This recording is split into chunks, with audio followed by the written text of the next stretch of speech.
All right. All right. All right. You can see me in triplicate. Okay, y'all.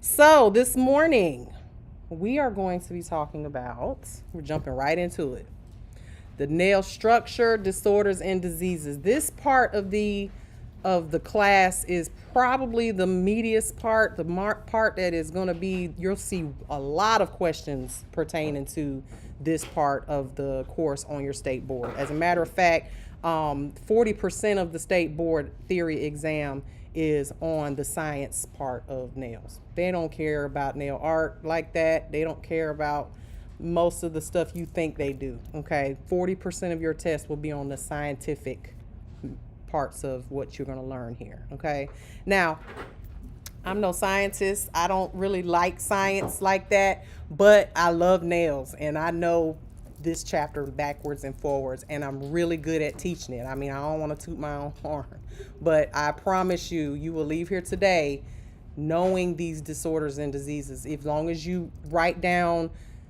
how I'm going to help you remember them, okay? Because you will see them on your state board, and you may not be able to pronounce them, but at least as long as if you hear me say them and then you see them on the state board, you'll be able to put two and two together, okay? Because they are hard to pronounce, some of them. All right, but we're going to start. Let's start with, okay, let's go here to my presentation here. Boom. There we go. Y'all look at that. Look at my little finger. That's so cute. All right, so nail structures, disorders, and diseases. Oops, let me make sure. So what we're going to talk about today is the nail structure. And we talk about nail structure, we're talking about literally from your first knuckle to the tip of the finger. That is the nail unit. That's what we're going to talk about today. We're also going to talk about some of the most the disorders that you will see the most, okay, and also diseases, okay, because a disorder and a disease are two different things. All right. We'll define each part of the nail unit. There is a slide on here that I'm going to want you guys to literally like print it out and stick it right in front of your toilet so you can memorize it. Okay. Because there will be a testy test on it. Okay. Trust me. I've been waiting my whole life. I told y'all last week. My mom's a teacher. I've been waiting my whole life for this. All right. We're going to label those parts, and you guys will know each one of those parts and what they're called, the proper name. I done heard some really wild names of some of these things on the internet. Y'all stop listening to these folks on Beyonce's internet. They don't know what they're talking about, okay? We're also going to talk about some unhealthy conditions of the nail, things that you guys should not be working on, okay? And then talk about scope of practice. Anybody know what that word means or that phrase means? Scope of practice? Right. And when we say allowed, we're talking legally, okay? Because there's a lot of shady stuff going on in this nail world that you guys are not allowed to legally do. Now, you know, there's a lot of things that we do that are illegal. You know, I run a red light every now and then. I made it through, but sometimes we don't. Okay, so you don't want to be in a position where you tried something. Yeah, you tried it because you saw it on TikTok, and now you're in court. Okay, so we're going to talk about some of those things as well. All right, so first and foremost, why do you think you need to learn this? Why do you think this is important? Sanitation, very, very, very much so. Look, I was on the airplane last night, and I tried to give this lady, you know, she was going through with the little cart, you know, feeding us or whatever, because it was a long flight, so they gave us breakfast, lunch, and dinner. And I was trying to give her a can of soda that I had finished drinking, and she was like, no, dirty cannot be on the clean cart. Dirty and clean, I'll come back and get it later. I was like, I might be asleep, you know, I wanted to give it to her then. But we have to abide by those same types of rules, right? Dirty versus clean, things that we can do. She couldn't take that trash from me, right? So, why you need to learn this? The most important reason that you need to learn is because you guys are trying to be nail techs, right? You want to be nail technicians. I hope and pray that your dentist or your gynecologist or whoever is knows everything they need to know about, the parts that they mess around with, right? And you should too, Okay, as a nail tech, you need to know these terms. And as you know, as I get older, I get a little more cranky and stuff. I just like, it drives me insane to hear people call certain parts of the nail the wrong thing. We're going to talk about some really controversial subjects today. We're going to AKA piss some people off on the internet. TikTok is live right now and we're on YouTube. I can't wait to see the comments. Okay, so understanding nail structure disorders and diseases. Your job as a nail tech is to expertly groom, okay, and beautify nails. That is it. That's all you're supposed to do. You are not supposed to be out here performing surgeries. You are not supposed to be out here, to cutting out people's ingrowns. That is not your job, okay? Quickest way to get sued. Also, when you know these things, you can offer your clients guidance on what to do. If you see something that looks a little suspect, right? You should be able to look at something and say, that's not normal. Now, my mama used to say normal is a setting on the washing machine, okay? Nobody's normal. However, you know the difference when you look at something and you say, I don't know about it. There's something wrong with that, okay? You need to be able, now you got to be able to say it nicely, don't try to don't scare your client. Don't say, oh my God, you got cancer. Don't say that, but you need to be able to offer guidance. Thank you to your clients to let them know, hey, you might need to go see a doctor about this. Okay. Thank you. All right. I'm getting gifts this morning. I'm feeling fancy. All right. Now you also need to know the difference, and here's the big one, between the cuticle and the eponychium. The what? What's the cuticle? Everybody has a different definition of the cuticle. Where is it? What is it? What is it not? You're going to learn that today because it's a big deal. We got people that are cutting the skin around the neck, cutting a whole half a quarter of a millimeter of skin off of people's nails, calling that the cuticle. It is not, okay? That is live tissue. We are not legally allowed to even do that. Did y'all know that? Y'all see it all the time. We're not even legally allowed to do it, okay? So we're going to talk about that, okay? And this is going to prepare you, this course will prepare you for more advanced courses, because it doesn't just stop here in school, right? You're going to want to, especially if you enjoy pedicures and things like that, you may want to become an advanced nail technician or a medical nail tech, okay? And in order for you to be a medical nail tech, you're going to need to know some of these terms, all right? And what they are, because it's going to get deeper and deeper into that subject as you move forward, okay?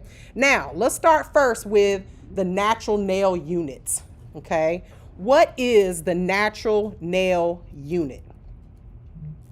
Well, it is composed of several parts, okay? Let me put this on, do not disturb. It's composed of several parts, and it is known as the onyx. Your nail unit, okay, is known as the onyx. So when you hear a medical term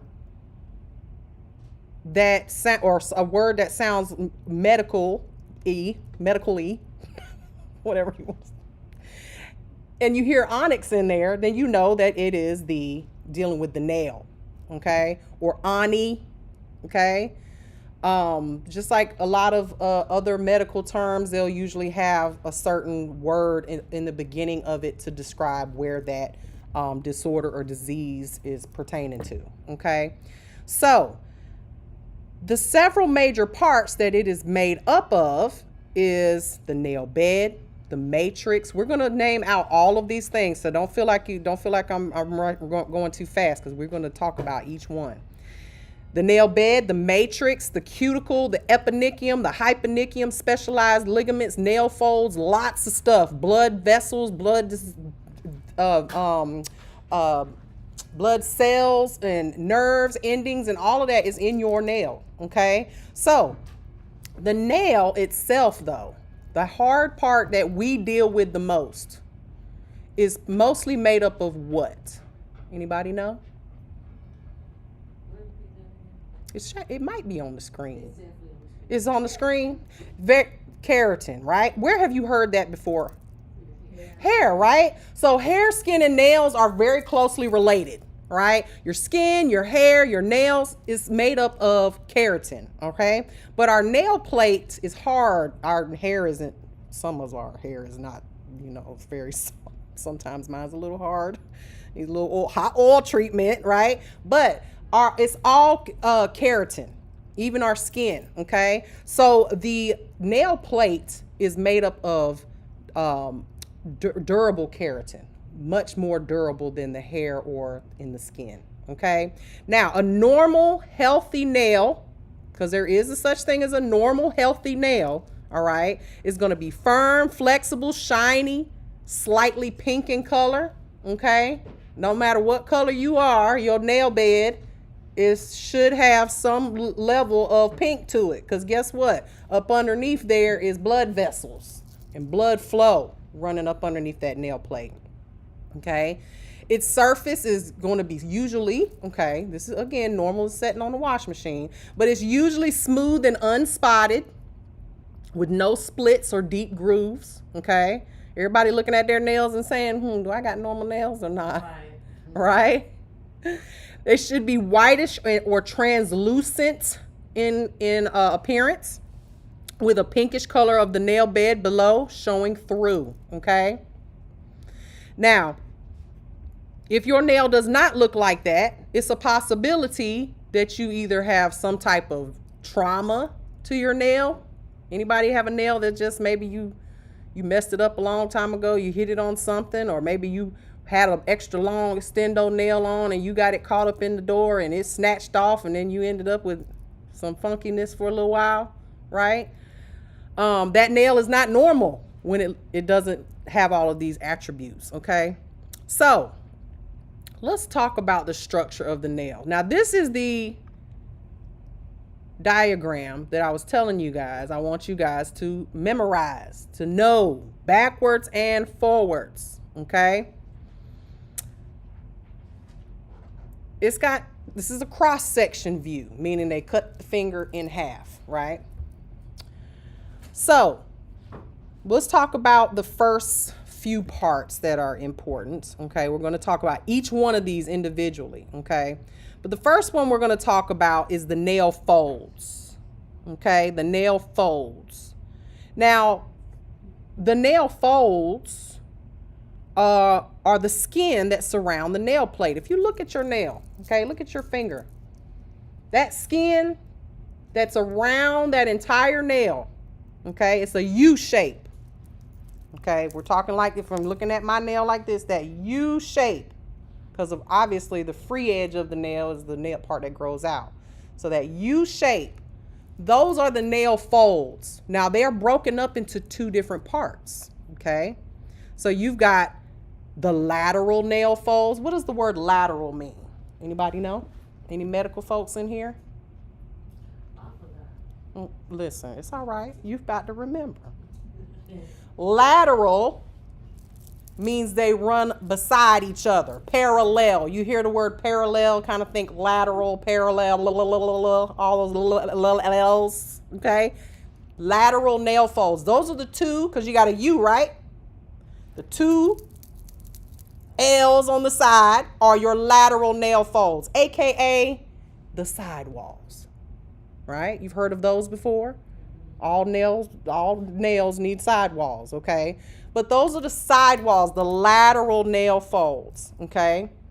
Then you have what's known as the proximal nail fold. What does the word proximal mean? Proximity, very good. So if I say, what is your proximity to me? What am I, if I'm, trying to be smart, how close are you to me? So the proximal nail fold, if we already talked about the two side ones, what are we talking about? What is the proximal nail fold? That little dip down at the bottom, the U of the bottom of the U. That is the closest fold to my body, the proximal nail fold, okay? So you can say proximal nail fold or PNF, okay? PNF, if you ever want to say it short, okay? PNF. Now, This is the entire flap of skin that's covering what's known as the matrix. And we're going to talk about the matrix and all that in a minute. But it covers the matrix, which is a very important part of the nail. You damage your matrix, no nail for you, honey. Okay? Or ugly nail for you, honey. Okay? All of those things. So that it extends from the edge of the visible nail plate to the first joint of the finger. So what we're talking about, the cuticle area that everyone's talks about, okay? That cuticle area, the proximal nail fold, it extends from there to the first knuckle, okay? So that is all proximal nail fold tissue, okay? Now, the tissue, why do they call it a fold? Because if you look at this diagram here, if you look at that, it kind of looks, you know when you fold your towels, right? If you fold them neatly, and you got the little fold there, and it's like, you know, if you laid that on top of your nail, you could move it up and down. Y'all know when you see these people doing these Russian manicures and they're raking the drill bit up underneath that fold. Thank God it's a fold, otherwise there'd be blood everywhere, right? But that tissue literally folds underneath. It folds over like a towel right there, okay? And it's like a flap, all right? Now, that flap should not be flapping, okay? There's a purpose. The actual cuticle has a purpose, and we're not there yet, but you guys, that I just want you guys to be aware of where the proximal and the lateral nail folds are. Everybody got that? Now, one part that we didn't talk about because you can't see it from this view, but if you look in front, the nail grooves, just think about it as like the ditch. That ditch in where your nail meets the skin, okay? You know, if some of us have fatter skin around here, just kind of fold that little ditch right there, okay? The folds are the skin, but the groove is the actual indentation down in the nail, okay? Because you might hear someone say they take your e-file and clean up around the nail grooves, okay? That's right there in that fold area, okay? So we got our nail folds, our nail grooves, our lateral sidewalls, and our proximal nail folds. Excuse me, I said sidewalls. Lateral nail folds, which are the sidewalls, aka sidewalls, and the proximal nail fold. Everybody got that? Can we move on? All right. Now, let's talk about the nail plate, because this is really important. Oh, all of it's really important, okay? But the nail plate, think about a table, okay? Your nail plate literally sits on top of the nail bed. So that's like a plate on top of a table, all right? Now, it is made up of 50 layers of nail plate, 50 layers or less. That is normal. 50 layers or less. Now, if it's super less, like, you know, some people have naturally thin nails, okay? So 50 layers, you start out, just think about sheets on a bed, right? If you had 50 sheets on your bed, that's what your nail plate is made out of. So how do we as nail technicians cause our clients to have thin nails? Woo! That's one way. What's another way? Oh, you know the famous pop-off, Mimi's pop-off method? Pop, peel. Oh, there's no nails on there. I don't care what she gonna do to me. She ain't even got a license.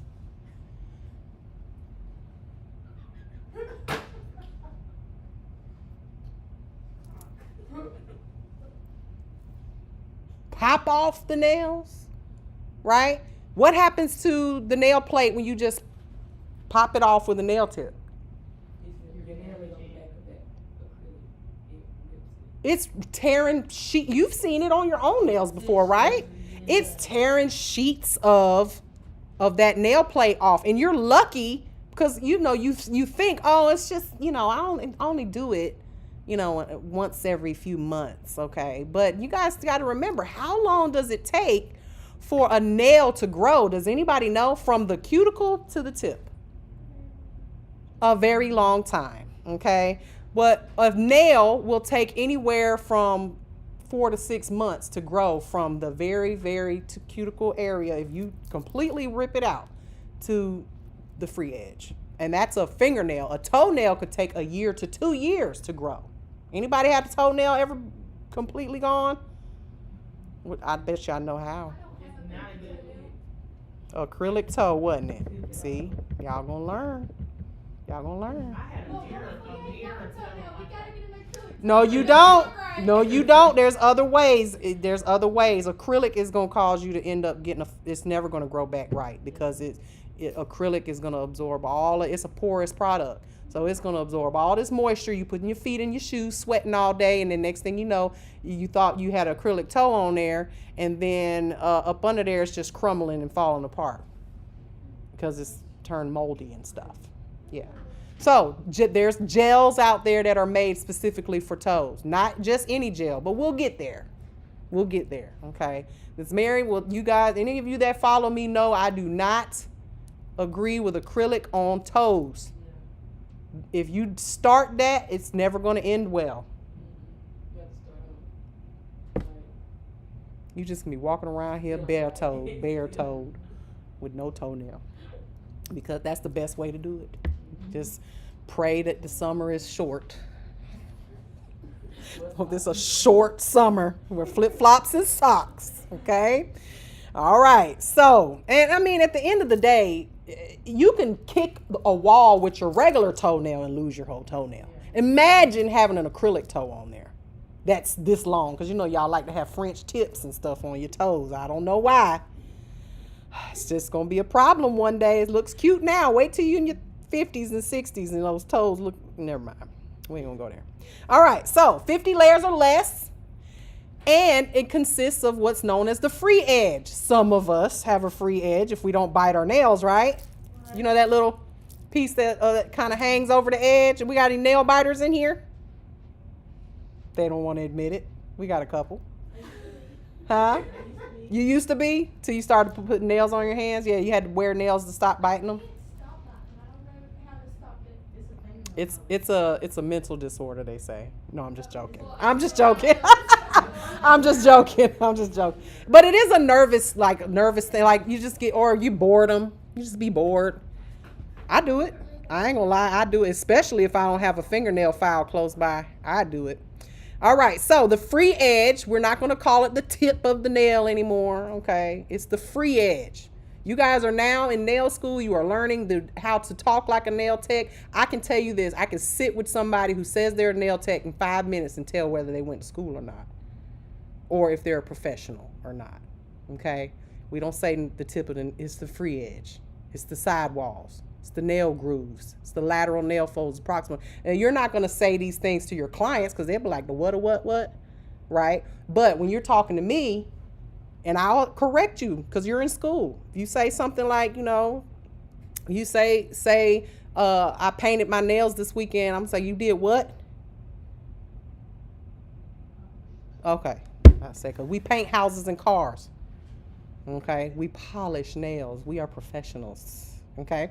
So same thing with certain terms that we use. Now, the nail is relatively porous. What does that word mean? Porous.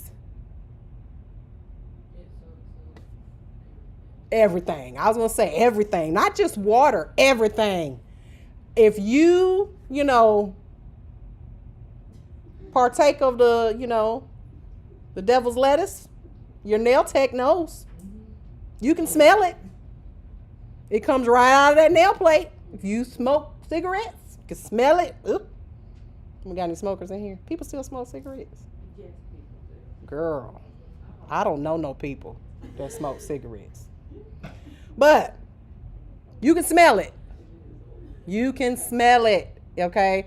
Even if you put lotion on your body before you came to your nail tech and they put it all over their hands, you can smell that coming out too, the perfume, all of that. Okay, so your nails are porous. They absorb water, they absorb smells, odors, all of that stuff. Okay, so with that being said, the water content of your nail is related to the environment, okay, like that one, okay? Or a healthy nail has a certain water content between 15 to 25%, Okay, meaning if your water content is really, really low, you may have very brittle nails, right? They crack, and if your nails break all the time, as soon as you touch something, it breaks.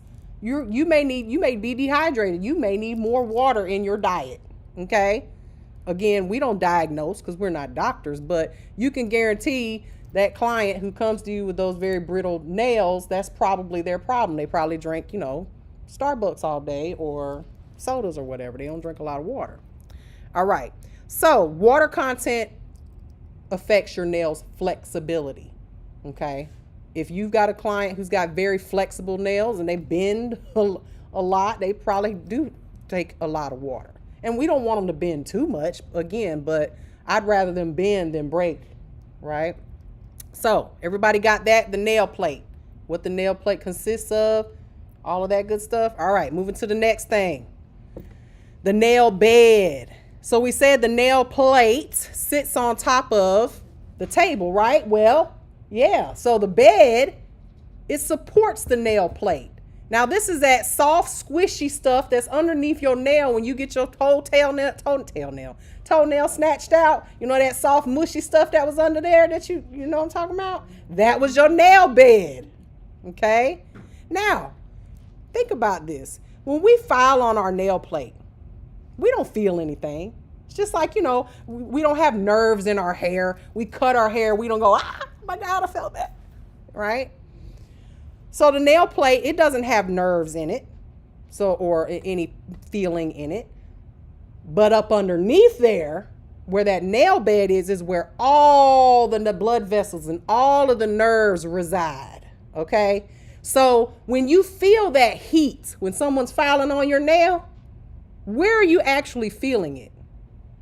In the nail bed, up underneath there, right? You're feeling all of that pressure, them filing and grinding, and then that heat that you feel, that's in the nail bed, okay? So the nail bed is living. The nail plate,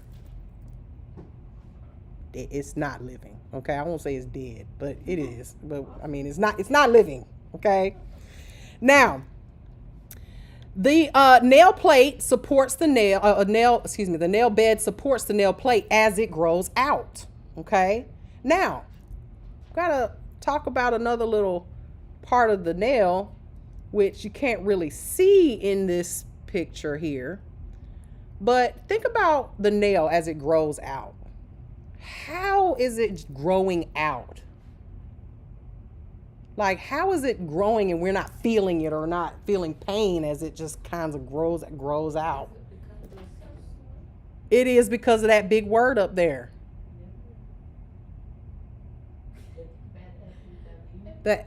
Try it again, JoJo. She said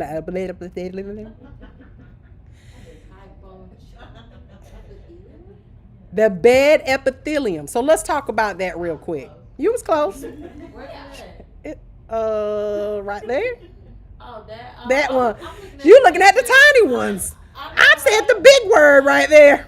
It's all right. I saw you squinching. So the bed epithelium. Okay, so let's think about it. We've got this nail plate sitting on top of the nail bed, right? So let's make it like kind of easier to remember. So if I've got this table right here, which is, I'm going to say this is my nail bed, right? And I've got a plate on top of it, which is the nail plate. Wouldn't it be easier for me to push that plate off of the table to the floor if there was like little wheels underneath it? Kind of like greasy wheels underneath, and I could just push it off the table instead of me trying to like shove it, right? Or if there was a layer of oil on the table in between the table and the plate, I could just slide it off the table, right? Okay, so that's what the bed epithelium is. It's one layer of cells that are lined up like little wheels. It's so thin that you can't even see it on this diagram, okay? It is a layer of greasy wheels that helps that nail plate grow up the nail bed without you feeling any pain or without there being any, it just slides up there. Okay, very thin layer of cells. The bed epithelium. Just think of them as little greasy wheels that helps that plate slide up that nail bed. Make sense?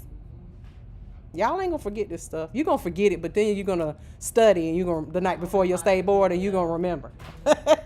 Okay, so again, the nail plate has tons of blood vessels, tons of nerves in it, okay? And attached to the nail plate, okay, we talked about the bed epithelium already. So that helps guide that nail plate up the nail bed. Everybody got that? Any questions about it? All right, moving right along to the next thing. The matrix, okay? The matrix. This is the area where all nail plate cells are formed. Everything begins in the matrix, okay? Everything. It's where nails are born, okay? So that matrix, what did I say was protecting the matrix? That flap, which is called what? You can say the short version. PNF, which stands for?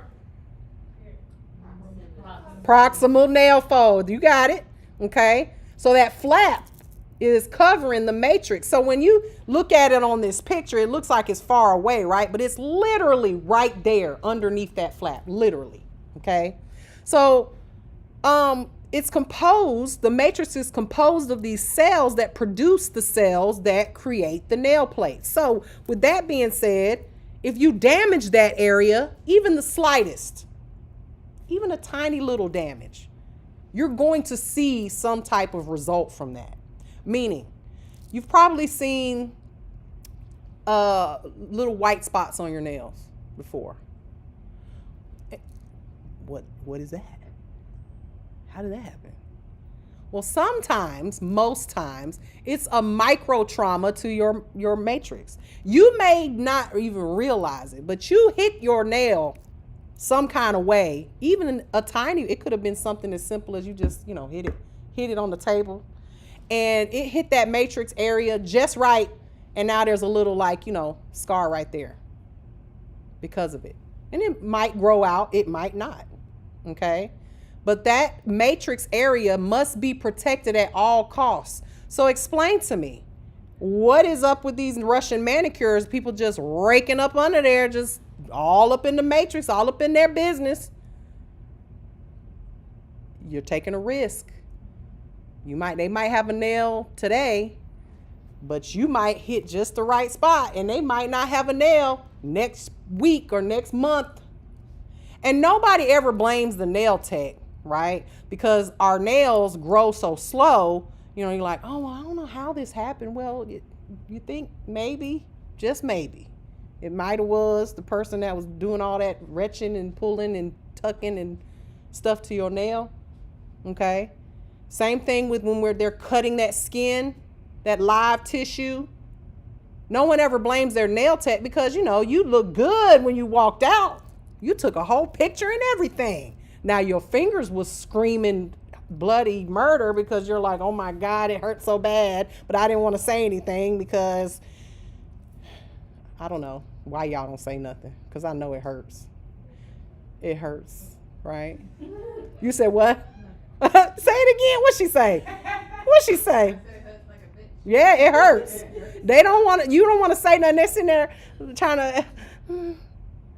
But then 2 weeks later, you end up with this little spot around your nail that you can squeeze it and pus is coming out.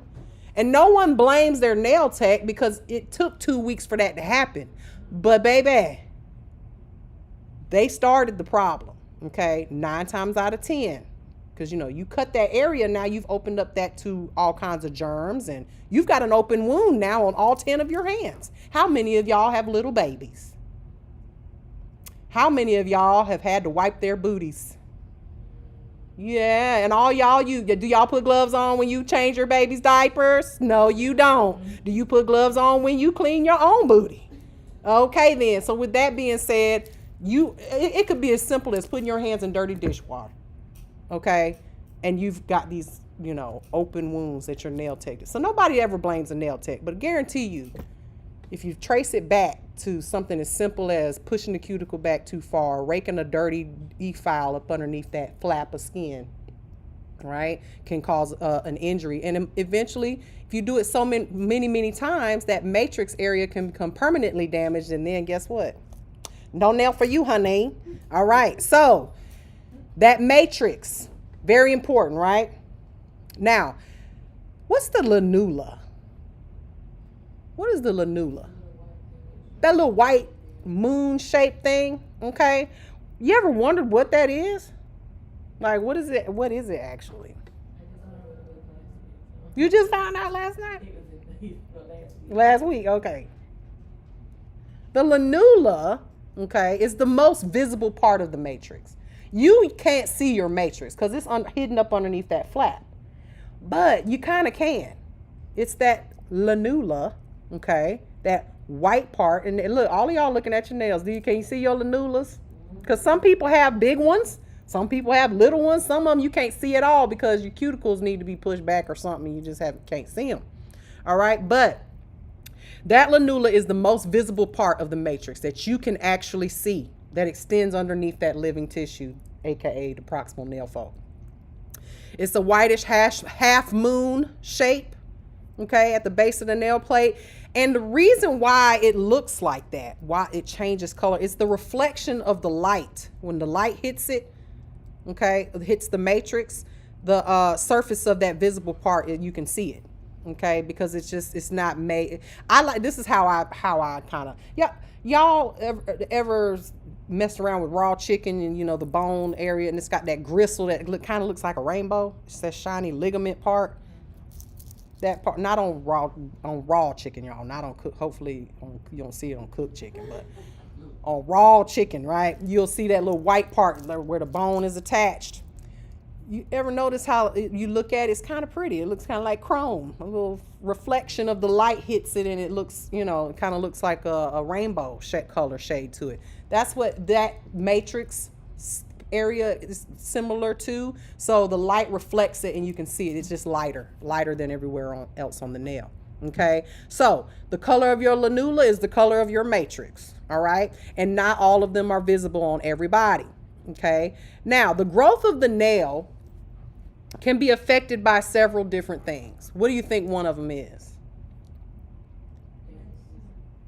Go ahead. Say them both at the same time. Okay, absolutely. So if you damage the matrix, if there's an injury to the matrix, that can affect the growth of your nail. It can affect how fast it grows, or if it even grows at all, right? But then there's also, if a disease or a disorder is present, that can affect the growth of your nail. And then a person's health. A person's health directly affects the growth of their nails. I see people all the time sit up on the internet and talk about healthy nails. Meanwhile, they smoke, drink, and do all kinds of ungodly things with their body, and they're unhealthy. So, you know, ultimately your health is going to affect your nail growth as well. Okay, so look, we can move on from the matrix. All right. The cuticle. What is the cuticle? The cuticle, because we just said that the PNF, right, the proximal nail fold, that flap of skin is living, right? It's a live tissue. If you cut too much of that area, you will bleed, right? You'll feel pain. Well, the cuticle, which drives me insane, but we kind of just have adapted to saying the cuticle, the cuticle, the cuticle, and no one actually knows what the cuticle is except me, for God's sake. Okay? And I need y'all to know so y'all can spread the word. The cuticle is non-living, meaning it is dead, okay? Colorless tissue that's attached to the nail plate. Okay, we've established what the nail plate is, right? Okay, so it's attached to the nail plate, and it comes from this thing called the eponychium. We will get to that in a second, what the eponychium is, all right? But it's dead, non-living, dead, colorless, and it resides on the nail plate. So with that being said, eponychium. I don't know. No, it's I think it's up there on there. Yeah, you see on the left where it says stem cells in the eponychium layer. Epony, eponychium. I think I kind of learned what the cuticle actually was. Yeah. When I was doing my own, I bought that kit off TikTok because it was burning my skin down there. And when you said colorless, I'm looking at it, I'm like. So let's dive into this a little bit because it can be very confusing of what the cuticle is and what it ain't. Okay, but you guys now know what it definitely is. Okay. So we talked about that flap, right? I told y'all, it's that the flap, it can be flapped, right? And the only way it can be flapped free, where you can get under there, is if you remove the cuticle. Okay. The cuticle has a purpose, actually. We disrupt the cuticle. We actually, as nail technicians, do something that most, we'll just say podiatrists, don't agree with. The cuticle has a purpose. The purpose of it is to seal down that flap of skin so it's not flapping, so that no germs and diseases and all kinds of dirt and all kinds can get under there and disrupt the matrix, because our bodies are perfectly made. Right, we the ones go out here and start injecting stuff and pulling stuff and adding stuff and gluing stuff and all of that, right? But that's what we do in the beauty industry, right? That's what we as women do. We disrupt stuff, try to make it better, all right? So that cuticle has a purpose, and that purpose of it is to be strongly adhere down to the nail plate to protect the matrix from all things that we put our hands in and on, okay? Now, sometimes that cuticle pulls away without us doing it ourselves, right? And then what do you get when that skin is like a little piece of skin that it's just hanging there on the nails, hanging out on the nail? That is cuticle that has been ripped or torn, okay? The biggest way to help prevent hangnails is to push your cuticles back regularly, okay? Some people have cuticles that just will stretch from the cuticle all the way halfway up the nail. Y'all ever seen that before? Maybe you have that problem, right? And you're just like, ugh, you got to push it back, and then you got all this skin here. Everyone wants to cut that off, but you should not cut it because it's living tissue.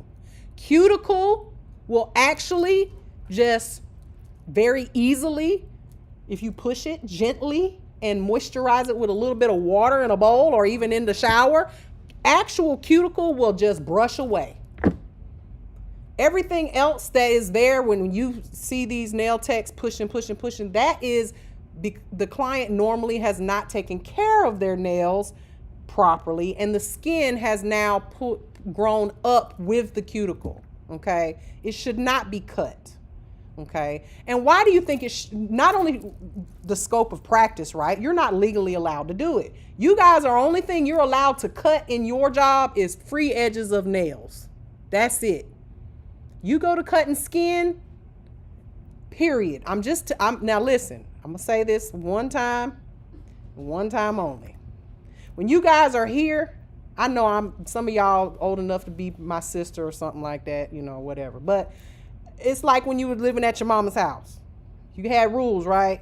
I'm going to teach you the rules, and I'm going to teach you to I'm going to teach you things to keep you safe and out of the courtroom. Now, when you leave here, you're going to go do whatever you want to do or whatever you got to do. You got to do strange things for a little bit of change sometimes, make them bills paid. Okay? But when you leave here, don't forget what you've learned. Do not let these clients and don't let this here internet push you into doing things that you know you are not supposed to do, because this is what's going to happen.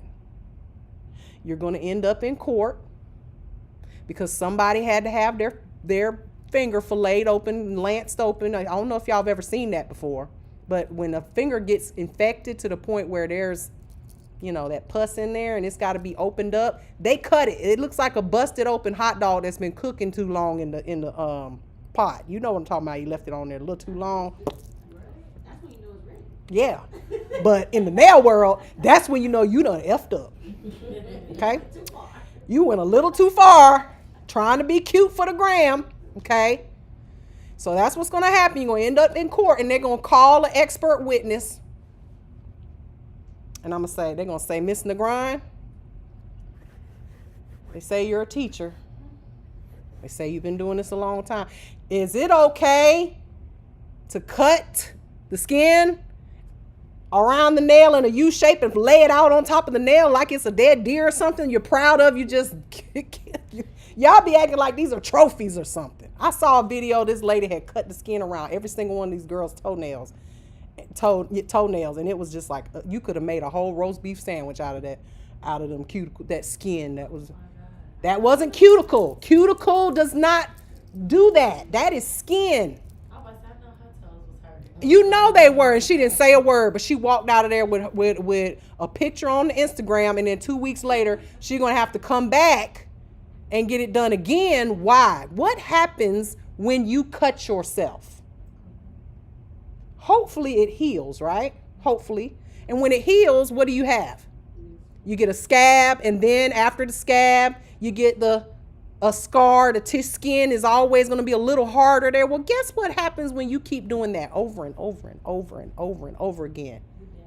You are the problem.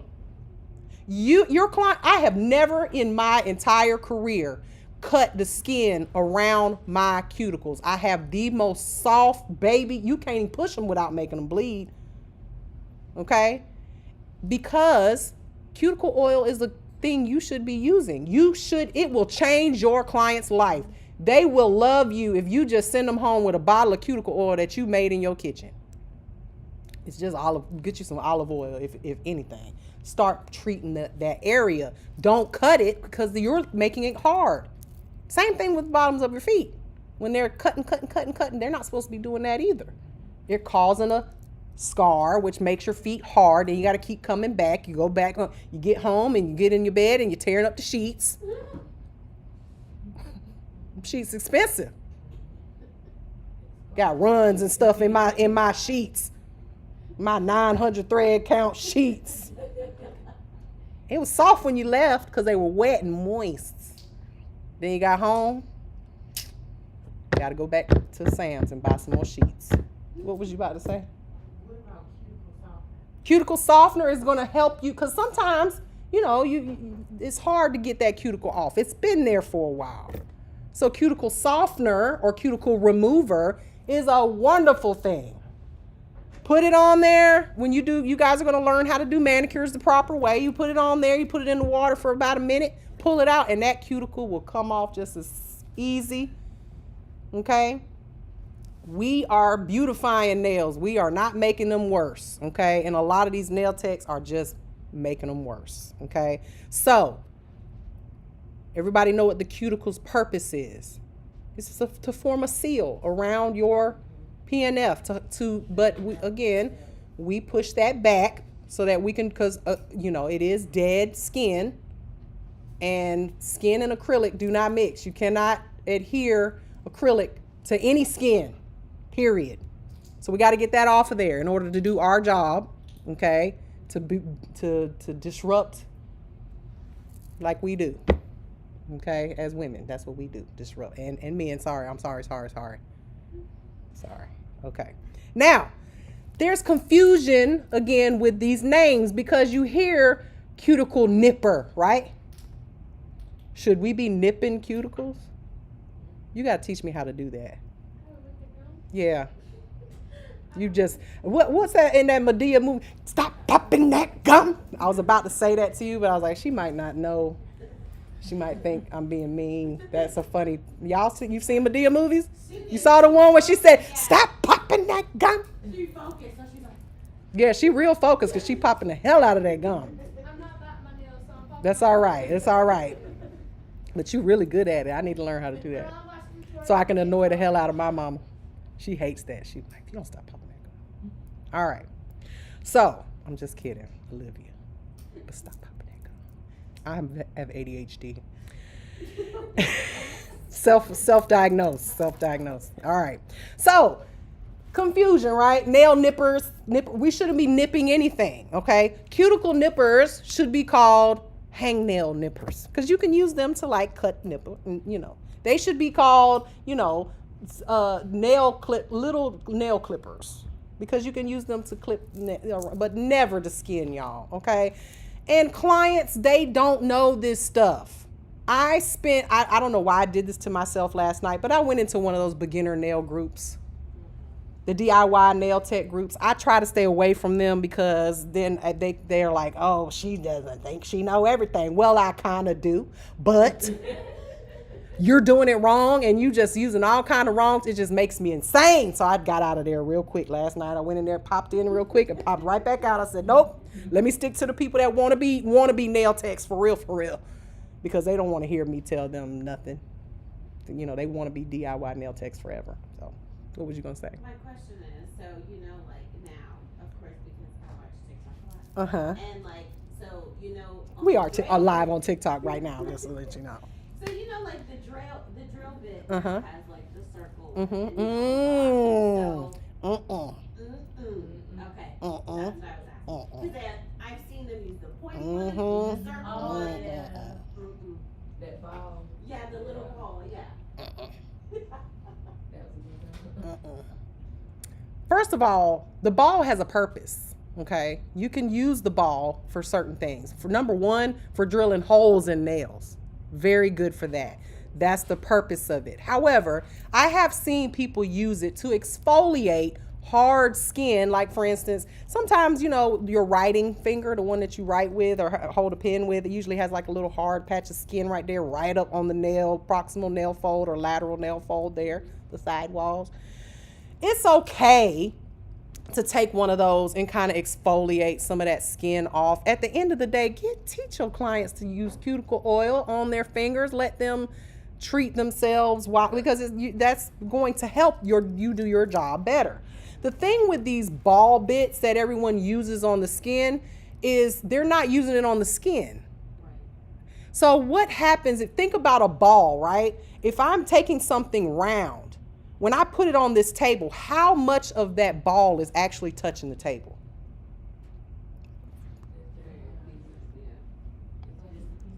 Just a tiny little piece because it's round. This is like simple geometry. Listen, I didn't do so well in math, but I can add, subtract, and divide and multiply money. That's about it. Everything else, get a calculator, okay? So, simple geometry. It's round. When you're rubbing that up against the nail, because a lot of people actually use it on the nail plate, you're creating a ditch in the nail. You are literally, you should only be using bits that have a lot of surface area contact on nails, okay, when we're talking about the natural nail plate. And when we get to the e-filing chapter, I'm really going to bust your brain, okay, because a lot of the stuff that people are using with e-files, it's just scary. Never even been to school and no training whatsoever, okay? So you can really hurt somebody with an e-file. Now, again, if you use a big ball bit or a diamond bit on some hard skin on the nail, I'm okay with not on the nail, hard skin around the nail.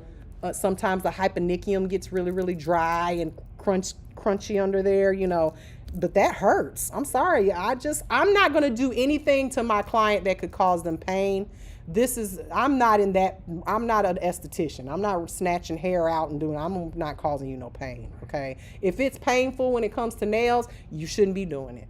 And the client's not going to say a word. I remember when I used to get my nails done and I literally felt like I've never given birth, but I felt like I was about to. You'd be like, y'all ever got tattoos and you're like, oh, I can't wait till he lift that needle up. Yeah. Same thing with that e-file. Can't wait till it's burning. You're like, oh my God.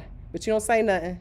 You just smile through it. I've been under the little light and like it be burning. And it shouldn't. And I'll be saying that and I just be like, I can't wait to get out of here. Yeah, you just count the seconds for it to stop, right? You're looking at the little light like, oh, it's got 13 more seconds. Yeah. Yeah, it should. If you know what you're doing with a gel lamp, and that was one of the reasons I hopped out of that group last night. Somebody asked, can you do gel nails without a gel lamp? I said, oh, it's time for me to go. I said, it's time for me to go, because somebody is going to say, oh, yeah, all you have to do is go out in the sun and just hold your hand there. Somebody said that. I saw a TikTok where a girl did that the other day, and she claimed it worked. It will. If you stand out there for 12 hours. That gotta be some strong sunlight. Right. Come on, y'all. Let's be for real. All right. So back to the cuticle, because there is confusion about the names. Again, professional nail products market things as cuticle moisturizer, cuticle softener. I just told y'all it was dead, right? Can you moisturize a dead person's skin? It ain't, it's just gonna sit there. It's not gonna do so. But clients hear these things and they're used to hearing them. So you know what are we actually moisturizing when we use moisturizers on the cuticle area? Which part of the nail are we actually moisturizing, y'all? The flap. I'm gonna keep looking at you every time I say it, because you said it. The flap, the PNF, the what? DNF. What's the other name? There you go. Y'all ain't gonna. I'm not gonna let y'all forget this stuff before y'all walk out the door. Okay. So, cuticle removers again are a thing, and they work very, very well when they're applied to the nail plate. Okay. You don't need to put it all over the skin. Y'all know when you go get your nails done at the nail salon, you get a pedicure, and they do this. They go cross your toes, don't they? What good was that? What good did that do? And then just drop your whole foot in there. First of all, if you work for me, I'm about to charge you like Tina Turner. Like, Turner, we're going to tax. You getting a tax for using up all my cuticle remover on the whole foot. It is not necessary. And remember, these are chemicals that we're using, okay? I don't know if any of y'all have ever experienced contact dermatitis. I suffer from it every day. I have a breakout on my hand right now, okay? And this is from years of chemical exposure. I did it to myself. I haven't always been a teacher. I didn't go not wearing gloves like I should have been, and touching monomer and touching gel polish. Y'all shouldn't be touching nothing but some gloves in the client's hands. That's it. Okay, because eventually you can make yourself allergic to just about anything. Okay, especially a chemical. We'll get to that when we talk about the chemical of nails very soon, that chapter. All right. Are y'all still engaged with me? Y'all interested? This is good stuff? Okay. Nobody bored, ready to go to bed? Okay, because we're almost done, and that's a lie. We still got quite a bit more. We're getting there though. We're getting there. All right. So the eponychium. Now this is living tissue that's often mistaken for the cuticle. And there's a reason why it gets mistaken for the cuticle. Okay. I'm going to give you guys a visual, and this will help you remember this, and you'll probably never forget it, what the eponychium is, okay? First of all, it's living tissue that lives underneath the proximal nail fold, okay? So, it's found at the base of the nail plate, same area as the cuticle, but under the nail fold, because the cuticle is dead, right? And it's on the nail plate, out exposed to the air, right? So this is what I want you to think about. Let's talk about vampires real quick. Y'all stick with me now. It's going to make sense in a minute. So vampires, it's kind of you shouldn't use vampires, but it'll make sense in a second. Because vampires are technically dead, but they're still alive. They're walking around, right? But what happens... they can only be in the dark, right? They got at night, or during the day, they sleep in their what? Right, because they can't be out in the daylight. All right. So technically they're dead, but they're alive, right? They're amongst the living. But as soon as they come out of their coffin, and if they come out too early and there's daylight, what's going to happen to them? Poof, turn to dust, right? They're going to turn to dust. Anybody seen Sinners? Yeah, they start burning and all of that stuff, right? So, The cuticle used to be alive. It didn't just, if something dies, that means it used to be alive, right? So how could it be dead if it wasn't alive? So the cuticle used to be the eponychium. It was shielded by the proximal nail fold. It lived under there. And it was alive as long as it was under there. But as soon as it grew out and it came out into the light and it was exposed to the water, your shampoo, bowl or whatever you washing your hands, and it grew out. Because remember, the nail plate grows. And how does it grow? What is that little layer called? Testing y'all. The bed, the bed what? Epithelium, right? So the bed epithelium was pushing that nail plate up, and the eponychium was minding its business up underneath the nail fold, and then it grew up, and it hit the light. And when it hit the light, what did it do? It died. It was the eponychium. It died. Turned to dust like a vampire. So the eponychium is living as long as it is underneath that nail flap and left alone. But what happens when you guys are raking up under there with a drill bit? Messing with that live tissue, it's living tissue that can get infected, that can become swollen, and it's painful. I don't care what y'all say. Y'all see these folks, they just sit there. They must be, I don't know, sleep or something, dead. Just sit there and let somebody just dig up under there like that. I've tried it myself. It's very painful. I would never do it to a client.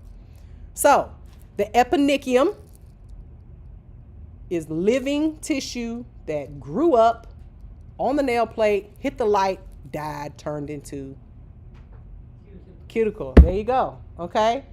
So everybody understand what it is. It's often mistaken for the cuticle. Now let's talk about how are you going to know if you're dealing with eponychium or cuticle. Okay, you're going to ask yourself a couple of questions. If the tissue is adhering directly to the nail plate and is easily removed with gentle scraping, then you know you're dealing with which one? Cuticle, correct.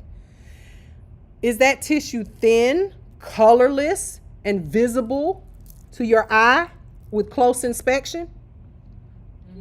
Cuticle. You know you're dealing with cuticle, right? Is that tissue non-living?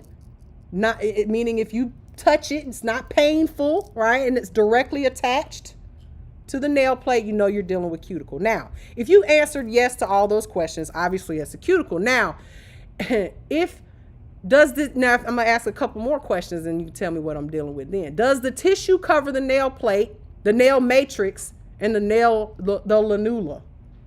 Everything except the lunula. If you're dealing with tissue that covers the matrix, first of all, y'all shouldn't even be back there. Stay out of the matrix's house. Leave there. You are not welcome. Stay away from it. Okay. So if you're dealing with the nail plate and the nail matrix, if you're way back there, then you know you're dealing with eponychium, right? If you cut, here's a good one. If I cut this tissue just a hair too far, will it bleed? Then you know you're dealing with eponychium or living tissue, proximal nail fold tissue that should not be cut, okay? So if you answered any of those questions, you know you're dealing with the proximal nail fold or the eponychium, okay? So this is very important.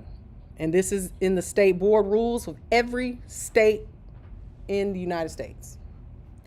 Nail technicians can gently push back the PNF. You can push it back gently. Cuticle pushers, that's what they're for, all right?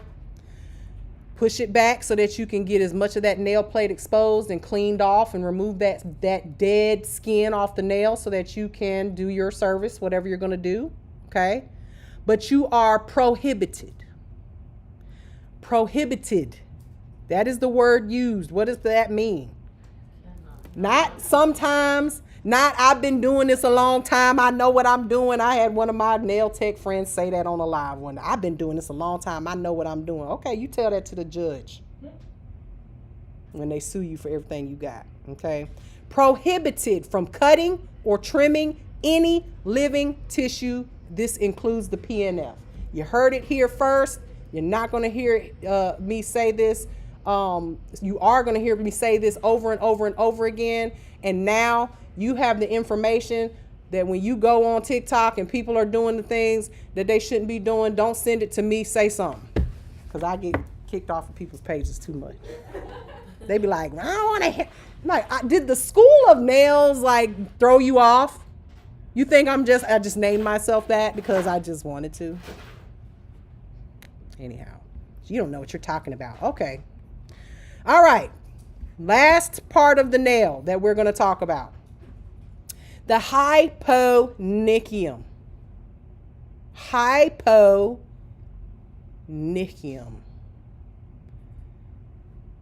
What does the word hypo mean? You got hyper and hypo. Blood. No, like Now, when you're talking about blood pressure, a right? something. Hypertension or hypotension. Which one is high and which one is low? Hyper. Hyper is high blood pressure, right? Hypo is low blood pressure. So these words, I was really good at medical terminology when I was in college. I love it because it's like it just all makes words make sense, right? Hyponychium, okay? Because we talked about the eponychium. Where is it? Is it on the top of the nail or underneath the nail? It's underneath the nail fold, but when we talk about whether it's on the top or the bottom, right? It's on the top underneath the proximal nail fold, right? But it's on the top of the nail. So the epi means above, right? Does everybody know what epi, like anybody heard of an EpiPen? Those ones they stick, why they call it an EpiPen? Because it goes in your epidermis, which is the top layer of the skin, right? Medical terms makes everything make sense. Hyponychium is the skin that is living tissue, all right, that is below the free edge. What's the free edge of the nail? We talked about that, right? Your tip of the nail. There's that. Anybody got high hyponychiums? Which is what we call it in the nail world. High hyponychiums. This is that when your skin grows out. If you, for instance, if you cut your nail and it bleeds and you're like, oh my God, like you can't cut your nail too short because it will bleed, right? Because you've got that skin under there. That's the hyponychium. Or even filing. You got to be careful. You need to know where the hyponychium is and where it isn't, especially, and always look at your client's nails from underneath, like before you cut them, because you may cause them to bleed. Once the client starts bleeding, no more, you can't do nothing else. No more nail, honey. Come back next week, honey. Okay? Bleeding, honey. All right. So, and someone said here they got it on your toe. It happens a lot with toes, okay? Especially with toes. Now, what is the purpose of that skin? It has a purpose. And this is why I can't condone, like you asked about the ball bit. Sometimes people will go under there because that skin is free and it'll get dried out. Well, if something's dry, we do everything else in the world to our bodies when if our skin is dry, where we go? Bed, Bath and Beyond. No, Bath and Body Works. And we go get the cream. When our face is crusty and peeling, we go get us some cream, some oil. If our hair is all dried and it's shedding, and we go get a treatment. But when our nails are dry and crusty, we want somebody to cut it off or file it off. Treat it. If it's dry under there, which happens a lot, cuticle oil is your best friend, okay? Filing that living tissue is just going to annoy it, make it grow back more hard and thick, okay? So that layer of skin, what do you think the purpose of it is, though? Because we all have a hyponychium. Some people's is just more extended out further than others. Just like that flap of skin on the top, the cuticle was kind of holding it down.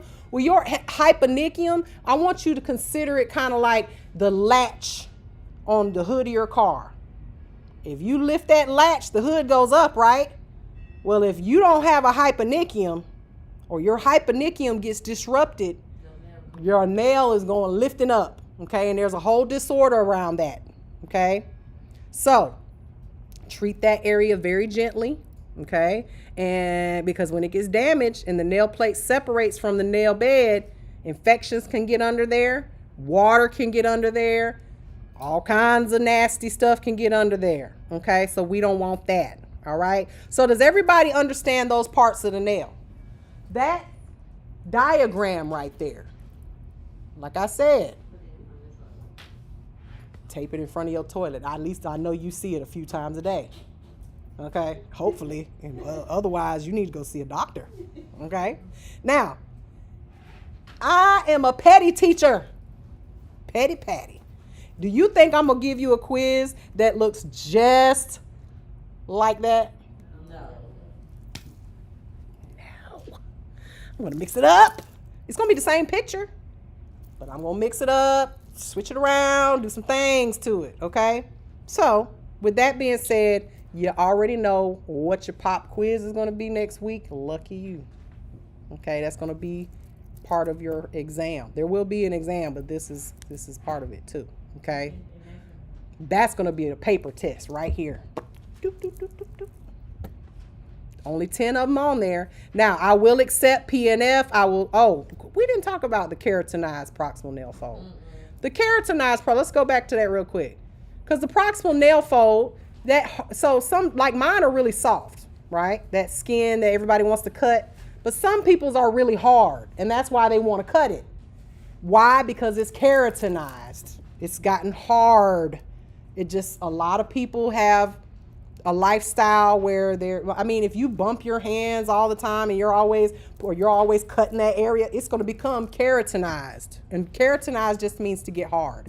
Okay? So there is a little rim around your cuticle that usually is harder than the rest of the skin around the proximal nail fold.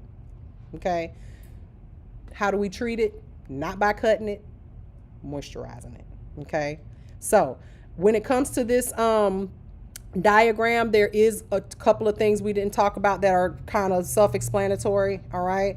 The distal phalanx, that's the finger bone.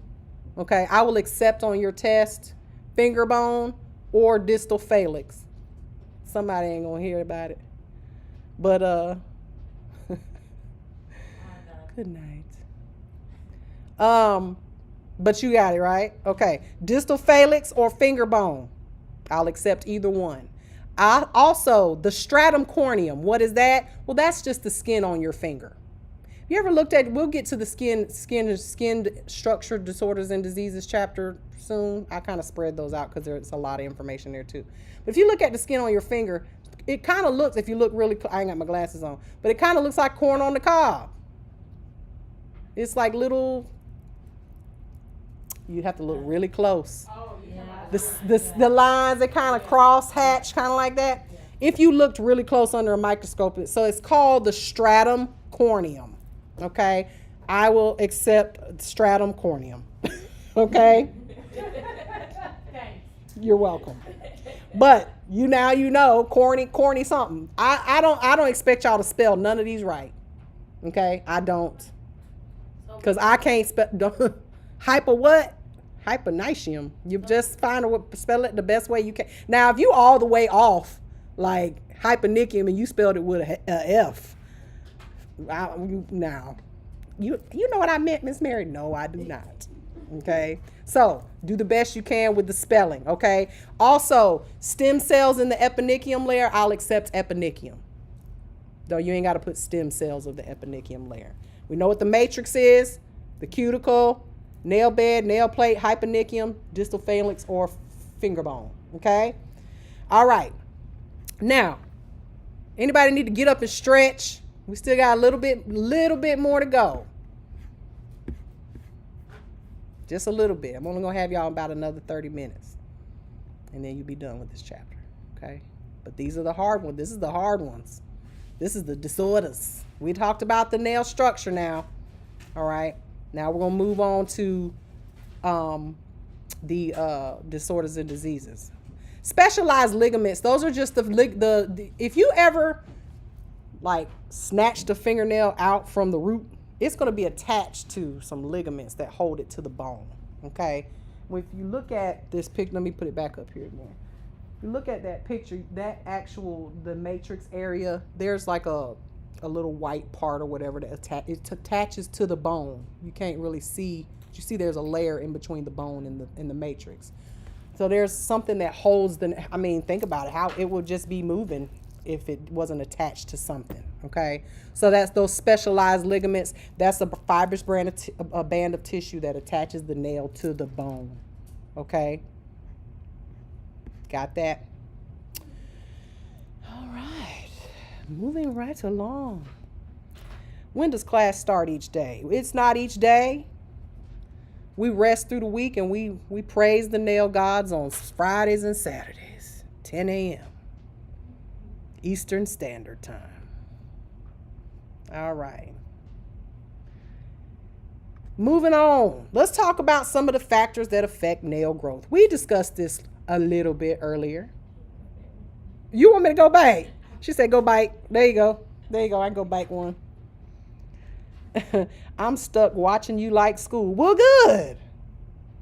I promise you this is how I started. My notes at home was from Good. in your TikTok. Good. You one step ahead of the game. Just a soft, gentle reminder. Y'all have to pass these tests in order to get out of this school, right? So if you're not absorbing this information, bless your little heart. That's all I'm gonna say. I get a lot of students at the end. I'm like, well, you got a 74. What you gonna do? You want to do some strange things for some change. You better bring Miss Mary a Dunkin' Donuts gift card or something. What you mean? It's 1 point. Guess what the state board gonna say? Sorry, take it again. Be lucky that I'm nice when it comes to these tests and stuff. I might give you an extra assignment and you ain't gonna like it. Just saying. This is a lot of information. Look, the fun part is when you get out of here and you can forget about all this stuff, and just all you know is if it don't look normal, don't touch it. You ain't got to say, oh, that's onycholiasis, onychomediasis, I think that is. You don't have to worry about that anymore. But while you're in here, you better worry about it. All right? Can I move on? All right, baby. All right, you're welcome. So factors that affect nail growth. Nutrition, exercise, obviously a person's general health. So let's look at some of these nail shapes. Any of these nail shapes, y'all got this on your finger? Any of them? Any of y'all got funky nails? My sister, bless her heart, she has nails that do like this. They go like that. Whoop. I'm like, you got to be a very, very good sculptor to be able to fix that shape, to make it look good, all right? Because otherwise, if you just glue tips on nails that go like this, they're just gonna go like this, okay? So, but again, that's a skill, all right? Now, why do people's nails grow weird and differently like this? Why do we have all these different shapes? Genetics, yeah, but genetics ultimately boils down to when you look at your finger, right? It's all comes down to the nail matrix. The shape of your matrix will determine the shape of your nails. Okay? So I say that to say, if you damage your matrix, okay, if you damage it, your nail might grow funny. It might grow in a different direction. It might curve more. It might not grow at all again, right? So these people, every one of these different shapes, their matrix is the reason why it's shaped that way. Okay, and none of these are shaped this way due to a damage. Okay, this is just their natural nail shape. And you will run across people who have beautiful nails naturally don't get their nails done. They don't have to. You're gonna deal with these people, right? These are the people that are like, I want a miracle, and don't want to pay you for it. Okay, so just keep that in mind. You will see nail shapes like this. All right. Now, we talked about how long it takes for a nail to grow, right? About 6 months or so for a fingernail. Just a few facts, a few fun facts. Nails grow faster in the summer than in the winter. Okay. Because of the sun? I don't know. It's just what they tell me, and I believe them. Summer or winter? They grow faster in the summer than in the winter. I guess they hibernate in the winter like bears. Toenail plates grow slower than fingernail plates, and they are generally thicker, right? Hopefully your toenails are a little thicker than your fingernails, right? You got to walk on them things. They can grow in a variety of shapes, and that's because of the matrix, all right? So let's move to some of these disorders and diseases and malfunctions and malformations of the nails. So damage or infection to the matrix can cause nail plate malformations, okay? It can change the thickness of the nail plate if you damage it, or if you get an infection in your matrix, which is very easy to do, okay? It can cause your nail to grow funny and never grow the same way ever again. Any of y'all got like a husband or something, or boyfriend or whatever, girlfriend, I don't know, that works in construction, and maybe they hit their finger and it just ain't never looked right ever since? Black. It's you did it? No, I broke my tip of the bone of my finger. What's that called? The tip of the bone of the finger. The bone. The finger. She like the finger bone. You said you would accept the finger bone, the distal. You broke your distal phalanx. Yeah. How'd you do that? I was playing softball and then the ball just hit me like this. Oh, came straight on. You jammed it. Ooh. It separated my nail, like it literally split it to zero, and then now it's Ooh. fatter than it was before. Yep. It will, and it probably will never completely heal to what it used to be. Okay. So. Again, complete replacement can take 4 to 6 months. Toenails can take 9 months to a year to sometimes 2 years. Now, nail grooves. You see this picture, how the nail has these grooves in it. This can happen if a small portion of the matrix stops making new cells. Okay? Remember that your nail grows forward, so you're going to see grooves growing. When you see them, they'll be parallel to each other in a line growing up. Okay, the nail plate will become thinner in some places, and then it'll start to grow again, and it will be thicker in some places, and then it'll be thinner in some places. So that makes those nail grooves. There are some things that can cause this.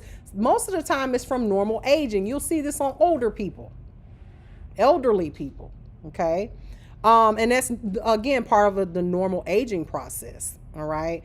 Because as we get older, things start to slow down, including our nail growth, hair growth, all of that stuff, okay?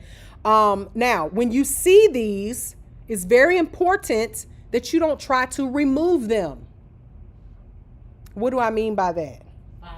Taking an e-file and filing it down, because think about it. You got a groove is it's like hills and valleys, right? So if you try to bring the hills down to the valleys, now you've done what to the nail? Just shaved it down. You have thinned it completely. You have thinned it out, and you've caused now the foundation to be bad. You know they're doing construction out here, y'all. I can't wait till they're done. It's gonna be so beautiful out here. Did y'all notice the landscaper came and cut y'all didn't even notice. Well, I noticed I had to pay $300 just so we could have our school looking like it wasn't in the smack dab in the middle of the hood. Y'all didn't even notice. Look at the bushes on the side of the building. So I can tell him, say, the student said you did a good job. Maybe he'll give me a discount next time. I was like, all you did was cut the bushes. What? He was like, it was a lot of bushes. Okay. I haven't seen you since last year. Like, he's right though. You know, they usually charge you like the first initial fee, and then the rest of them are cheaper. Okay. So never file the ridges. When we do, but we do need to if we're doing an acrylic nail on someone like this, right?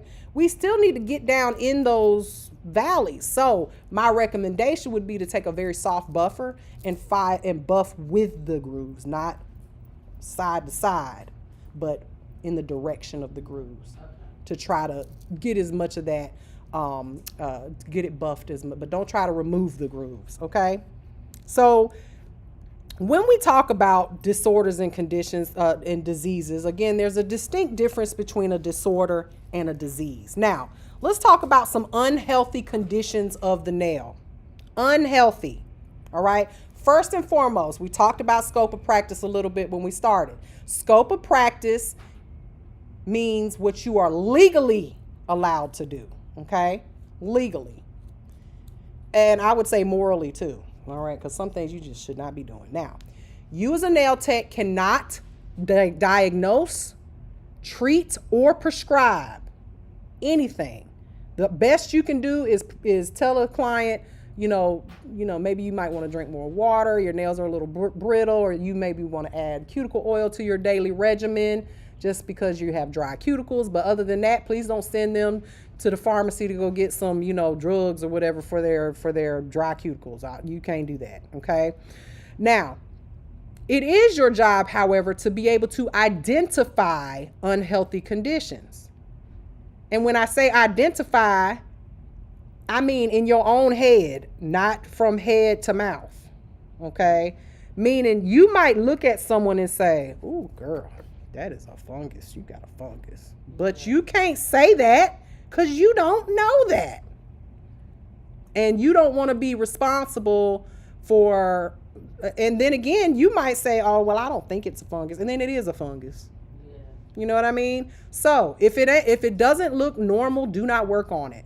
But you do need to be able to recognize these things so that you can hopefully help your client get some help. Okay? So it is perfectly fine for you to ask your client to bring you a letter from their doctor saying it's okay to work on them. If they do have something funky going on and you're like, girl, I don't know. I don't think I'm allowed to work on that. I think you should go see a doctor before I do anything. Either they do or they don't. Y'all got to start sticking to your policies so people will take you seriously, right? So if you tell a client that, I can't tell you that that's a fungus. I don't know if it's a fungus. It could be a fungus. I'm not a doctor, but you need to go see a doctor before I can work on you because it doesn't look normal. Just find a way. Ask ChatGPT to tell you how to say it, honey. Because ChatGPT saved my life yesterday. I had to write an email.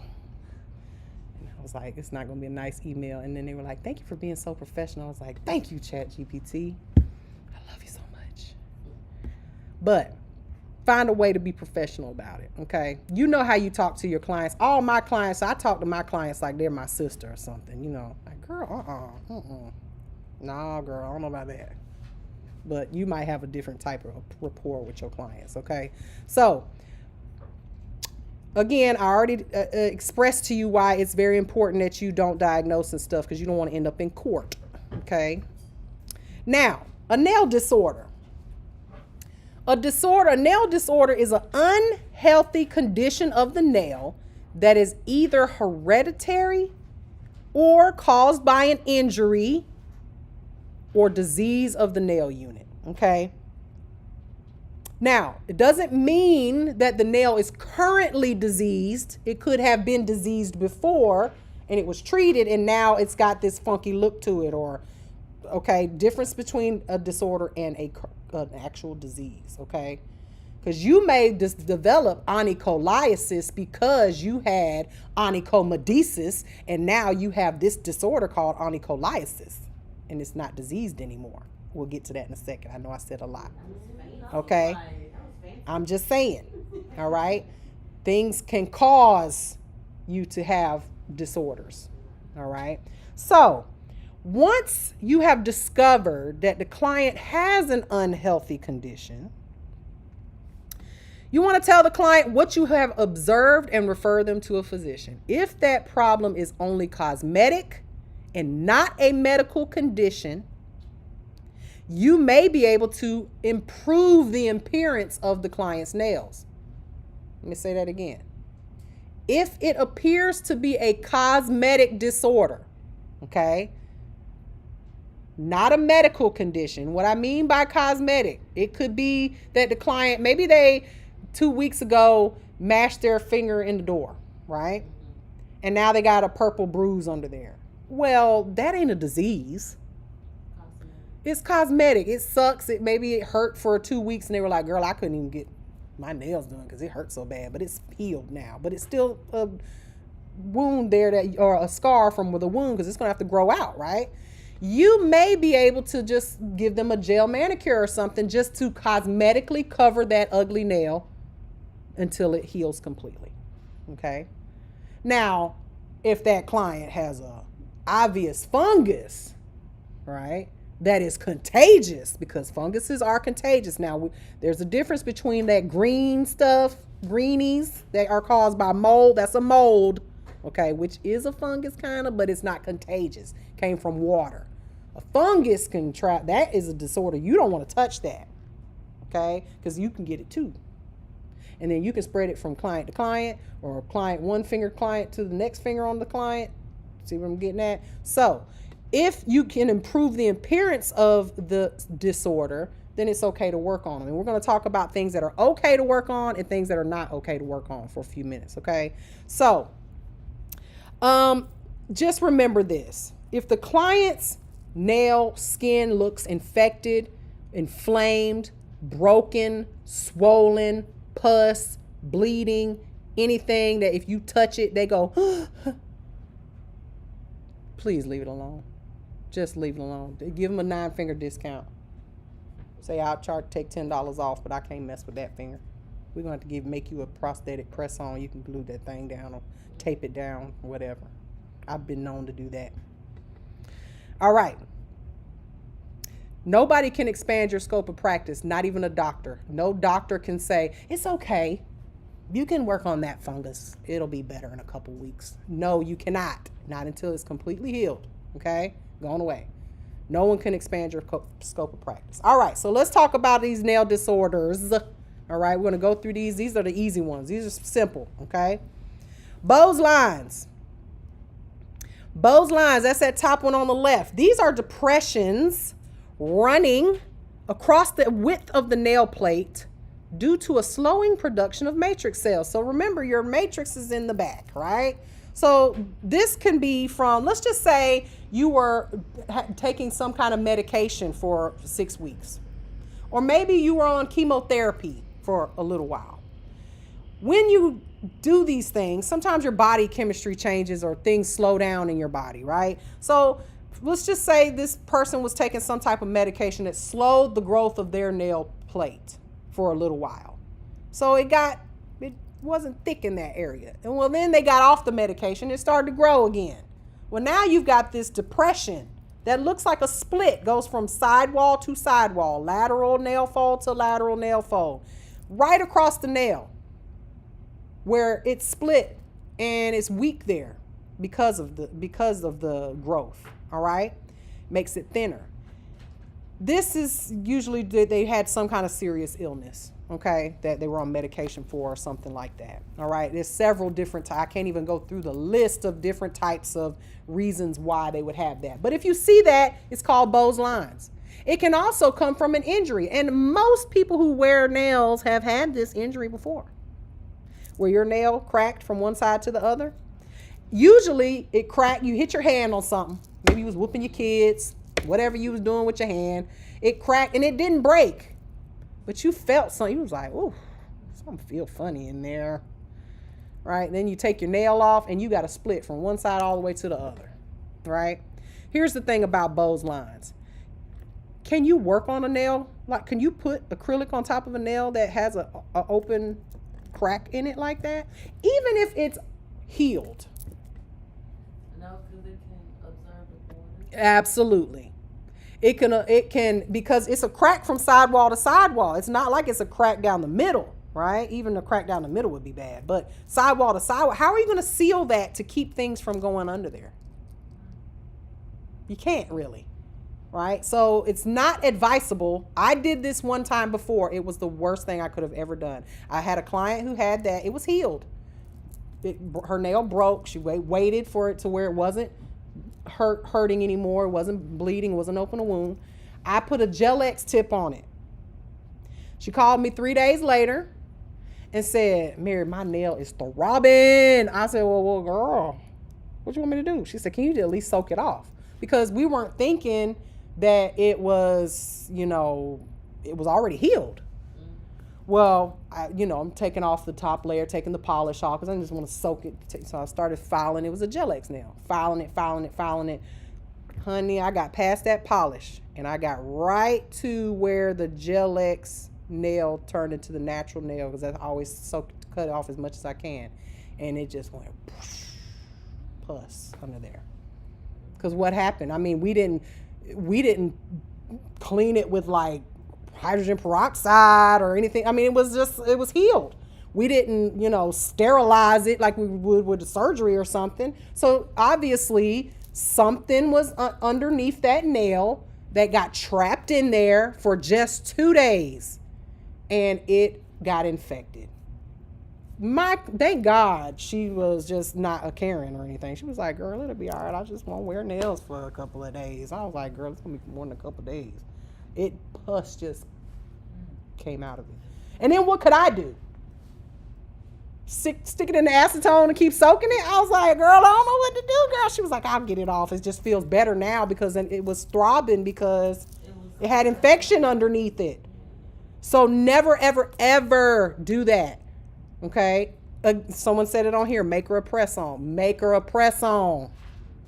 Okay? So that she can not glue it on, but put some sticky tape on it, or I don't know, wrap a Band-Aid around it, pretend like it's just a injured nail, but you still got something where it can still get air and it can heal. Don't ever seal anything over it. Okay. So could you polish a nail like that? You could use regular lacquer. You could, because regular lacquer gel is going to seal it closed, just like if you did gel polish on that, but maybe regular lacquer would just dry and it would just still have that split there. Okay. So the next one, bruised nail, that one at the top right. Now that's a dark purple spot because there's actually blood trapped underneath the nail. Think about what we just talked about, the nail plate, the nail bed.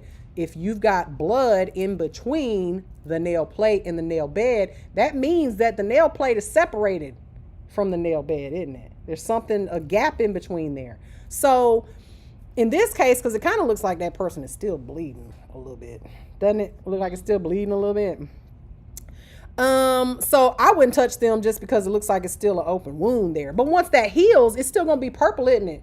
It's still going to be for a long time, about 6 months for it to grow out. So you could, as long as it didn't hurt the client, put gel polish, because nobody wants to walk around with a big black fingernail, right? You could put some polish on top of that, but eventually this nail, because of the way it is injured, it's going to fall off. It's going to grow up and it's going to be catching on stuff and it's going to fall off. So I would never put an acrylic nail on that or any extension on that because it's no foundation. The nail is just kind of hanging out until it can finally detach, because once that purple part starts to grow out, you'll be able to clean out from under it and get all that blood, that's black blood from under there. It looks black, but blood from under there, and then it'll be a white spot. And all kinds of junk can get under there, right? Your best bet is to just cut the whole nail off once it detaches. All right, so I wouldn't put anything on top of that nail. I would just camouflage it with some polish until you couldn't do anything else to it. Not no gel polish. You could put gel polish on that one because it's not a crack in it. Okay. But again, at some point that nail's gonna fall off. Do what you can with it while you can. All right, the next one, discolored nail. Well, this happens when a nail turns a variety of colors. It could be from something as simple as surface staining, meaning maybe you colored your hair purple last week and now your nail is stained purple, right? Or it could be something systematic like poor blood circulation. You ever heard of the old people say, I got low blood, right? They've got low blood, their blood doesn't circulate or peripherally to their extremities. A lot of times this happens with people with diabetes, like they don't get good circulation to their feet, and their toenails will turn purple, their fingers will turn purple or blue in color. Okay, that's not something that necessarily you can't do anything to their nails, but you might, hopefully they notice it and they are being treated by a doctor. Okay, like, girl, you know your toenails are purple? Did you know that?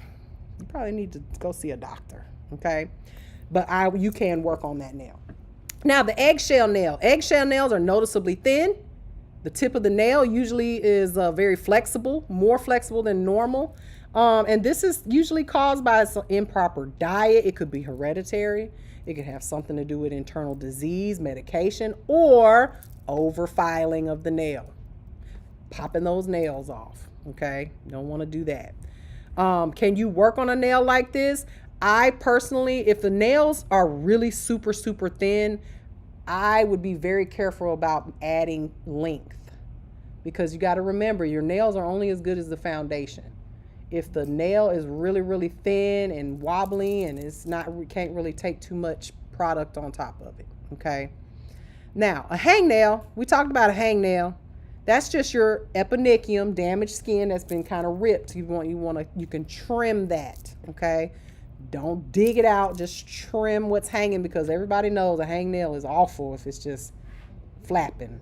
It'll hurt, yeah. You just try to cut it as low as you can without making the client bleed. I promise y'all we almost done. It's just these last couple ones are kind of hard, okay? We're gonna get through them though. An infected finger, y'all know you ain't touching that, right? It's red, it's hot, it's swollen, it's probably got pus in it, okay? So, y'all, someone on TikTok said nobody's in here with me. I'm talking to myself. I said, ain't nobody in there. She want me to block her, that's all. She want attention. You want some attention? Let me give you some attention. Let me give you some attention right quick. We need some attention. All right. Infected finger. Huh?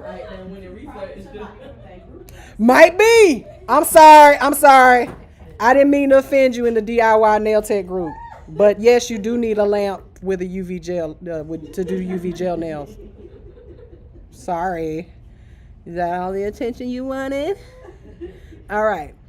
So, leukonychia. That's the one over there on the right. Leukonychia. What do you hear in that? Well, because remember, we talk about medical terms. Y'all talk now. We got to let these people know I'm not crazy talking to myself. It's 1, 2, 3, 7 people in here. 8. Okay? All right. So, leukonychia, leukemia. What is leukemia? Cancer of the what?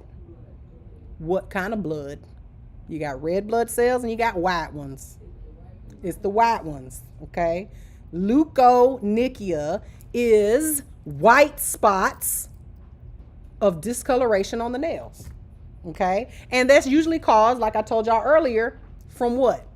A little minor micro trauma to the what?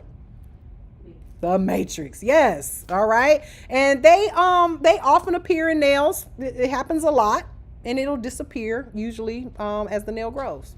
So leukonychia is white spots, kind of like leukemia, which is cancer of the white blood cells. Make it easy to remember, right? All right. This next one, melanychia. What are you hearing there? Smile. Melanated queens. No, she said melatonin. That's what you took this morning for breakfast, okay? It is in the word melatonin, but melanin is the word I was looking for, okay? And what is melanin? Now, I don't know if y'all believe this, but even white people have melanin. They be like, my mama's melanated too. The only people that are not melanated are who? What condition? As they say in Nigeria, albinos. I say albino. They are the only people that don't have melanin, okay? But even white people have melanin, so they melanated queens too, okay? So, melanychia, because anytime you hear nichia, you know it's a disorder, okay? Now, melanychia is significant darkening of the fingernails, okay? Or toenails. And this can be caused by increased pigments, melanocytes, these cells that are in your nails. And now if you see this, because you see this band that's growing up, is growing up straight up her nail, right? Now, this is a white woman, or she really light skinned, but I'm assuming that she's a white woman, okay? If you see this on a person of color, it can be normal. Some people, it's normal, okay? Here's the thing. It's not normal on white people, okay? So I would never say to someone, you might need to get that checked out. It could be cancer, because it could be, right? But the question you want to ask them is, how long have you had this? How long has this been going on? They might say, oh yeah, girl, I've had this on my nail since I was a teenager, and they're 85, okay? But if it's new, something that you just noticed, I mean, a lot of times you will be the person that discovers, especially on older people, changes to their feet and hands, okay? So if you see this, then they need to be referred to a physician, especially if it's something new. It could be, okay? This is, like I said, it's fairly common in African Americans and people of color, and Asians, okay, but not so much Caucasians, okay? So it could be an indicator of disease. Melanechia, melanin, dark spots on the nails, okay? The next one, nail psoriasis. Now, what is psoriasis?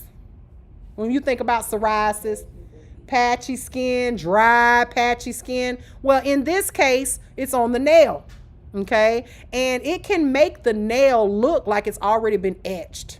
Makes it, I mean, if they show up and they've not had any nail services and their nails look dry, like they've already been buffed and etched, yeah, that could be a problem. Now it's not something that you can't touch because it's not contagious. I mean, it's not going to hurt you, or it's not going to hurt them to have a service done on it. You just probably won't have to etch the nail because it's already dry and, no oil on the nail, okay? But again, a lot of these are for you to be able to recognize, because that's not normal if a client walks in and their nails are already looking like that, especially if they haven't had a nail on there, right? All right, so this next one is hard to say and spell, okay? But you see the P and the T and the Y and all of that stuff? It's just a weird word. How you pronounce it is pterygium. You know the English language always trying to throw you for a loop. Why you need that whole P in the front up there? It's pterygium with a T. Just forget about the P, all right? But what is it? Nail pterygium. You guys, if you will do a little research this week, okay? Well, it's part of your assignment, all right? You will see it pop up in your classroom. You'll see that if anybody gets this one, pterygium, you will see that this can happen anywhere on the body, okay? A pterygium. It's abnormal stretching of the eponychium or hyponychium around the nail plate. And it's usually from some type of allergic skin reaction, okay? Stretches out the eponychium and the hyponychium, and then the nail just kind of splits open. Now, there's not much you can do for this. Only thing I would do for it, I'd be like, girl, we're going to paint one side blue and one side pink. I don't know. That's the only thing I can do to help you. Because you can't put acrylic nail on that, right? Don't put a Gel X on it. Don't do any of that, okay? Because it's just not going to help, all right? Now, it's not something that is contagious, all right? But it is ugly, all right? And the client is, I'm just saying, the client's going to want you to work a miracle, and you just going to be like, girl, yeah, I can put, I don't know, I can give you a French tip. But that's it. 2 different shades of blue. All right. Now, this is where it's going to get a little bit harder. But again, the way I'm going to explain it is going to make it easy. This top one on the left, onychophagy. That's how you pronounce it. But when you look at it, what do you see right smack dab in the middle of it? What word? Give me one more. Chop. One more letter. Vanna. Can I get a P for 500? Chop. Okay? So onychophagy, which is how it's pronounced, but you can see the word chop right there in the middle. When you get this on your state board, you're going to know, because you know you can't pronounce it. You know you can't spell it. But when you see it there and you see chop, you know that it means bitten nails. somebody chopping up their fingernails with their teeth. Okay? Onychophagy is the medical term for somebody who bites their nails. Olivia. So how do you get somebody to stop? Well, I can tell you this. Some of my best, most loyal clients were people that were biters before that grew their nails out. If you can grow their nails, they will love you forever. And the way you grow their nails out is by putting acrylic on it. Because can't nobody bite through that. See, I'll even pry them all. Yeah, see, you just don't need to have nails at all. You just want to bite them. Just get you something else to bite, girl. Keep chewing that gum. Keep popping that gum. I don't know what to do for you, but for the people that don't want to pry off their $200 nails that you just did on them so that they can bite their nails, do their nails. Keep something on them. I mean, there's other things. There's like, I remember my little sister used to suck her thumb, and there was this stuff they used to put on, a fingernail polish they put on, and it made her fingers bitter. I would like to think that an adult has a little more self-control, but they don't. They'll bite their nails down to the skin, okay? But everybody got onychophagy, what it is, bitten nails. So if you see that, you know what it is. All right. The next one, onychorexis is how you pronounce it, onychorexis. But right in the middle of that word, if you change one of the R's to an E, it would be, no. There you go. She said core, loud and wrong.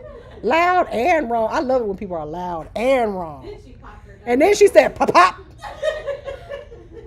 Core. Chore. Okay. Y'all, let me tell y'all a little quick story. So my best friend, he got me on video doing this. He was like, spell fat. Spell fat. Now spell her. What does that spell?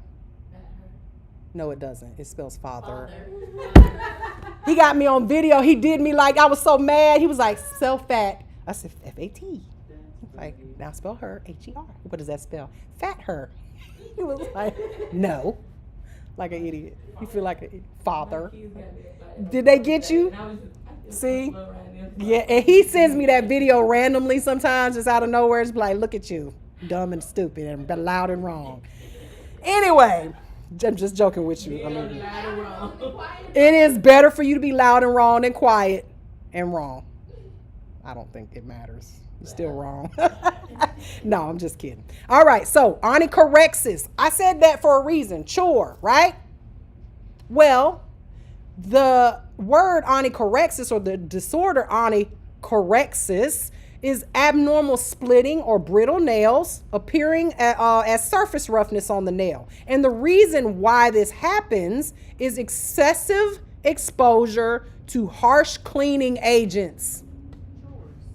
Things that I hope you use when you're doing your chores. So onychorexis, when you see that definition and it has the word harsh cleaning agents in there, or cleaning agents, you know which one to match it up with, right?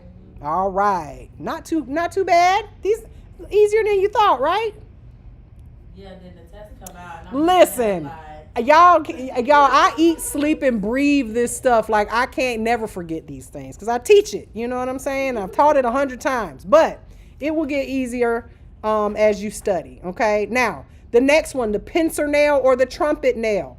They obviously kind of look like a trumpet, right? The toenails curve and they kind of. Well, you said, me was like, you don't want to do feet? She don't even want to look at it.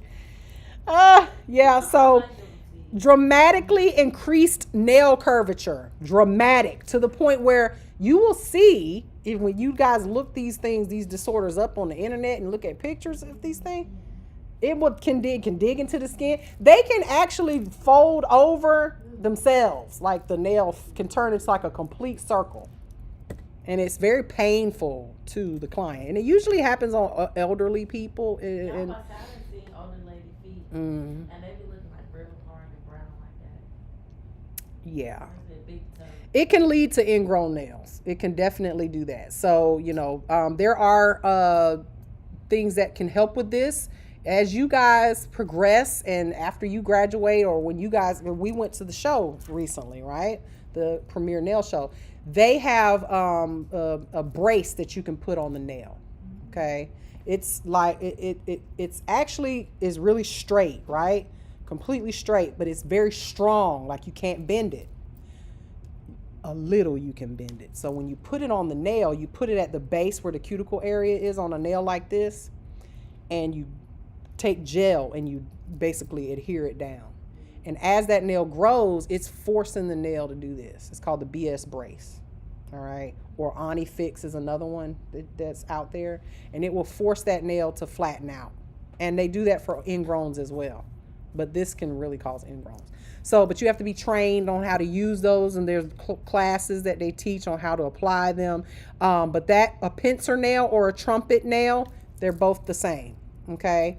And the way I remember that they're both the same, you remember when Donald Trump first ran for president, who was his vice president? Anybody know? A little quiz.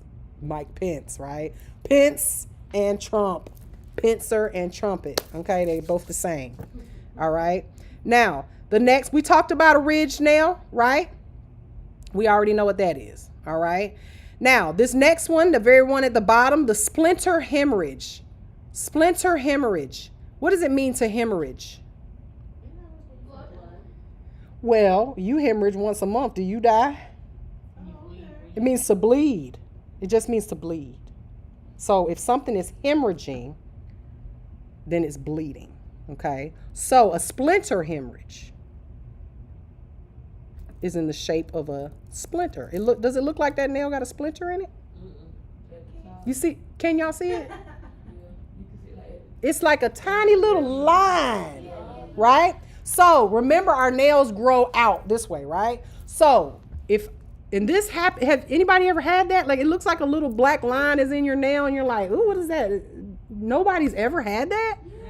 Oh, okay. I was about to say, I know I'd have had it. So it's a micro trauma to the nail. So what happened was you broke little capillaries in your nail in a straight line.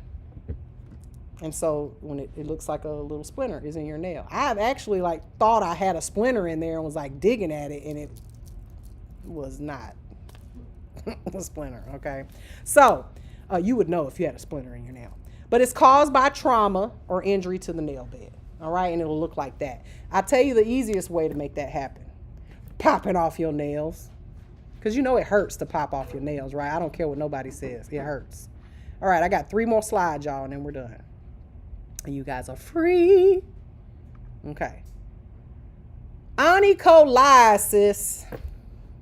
Okay. Onycholiasis. What is that? Onycholiasis is separation of the nail plate from the nail bed. Now, in this case, there's a little bit of blood up under there.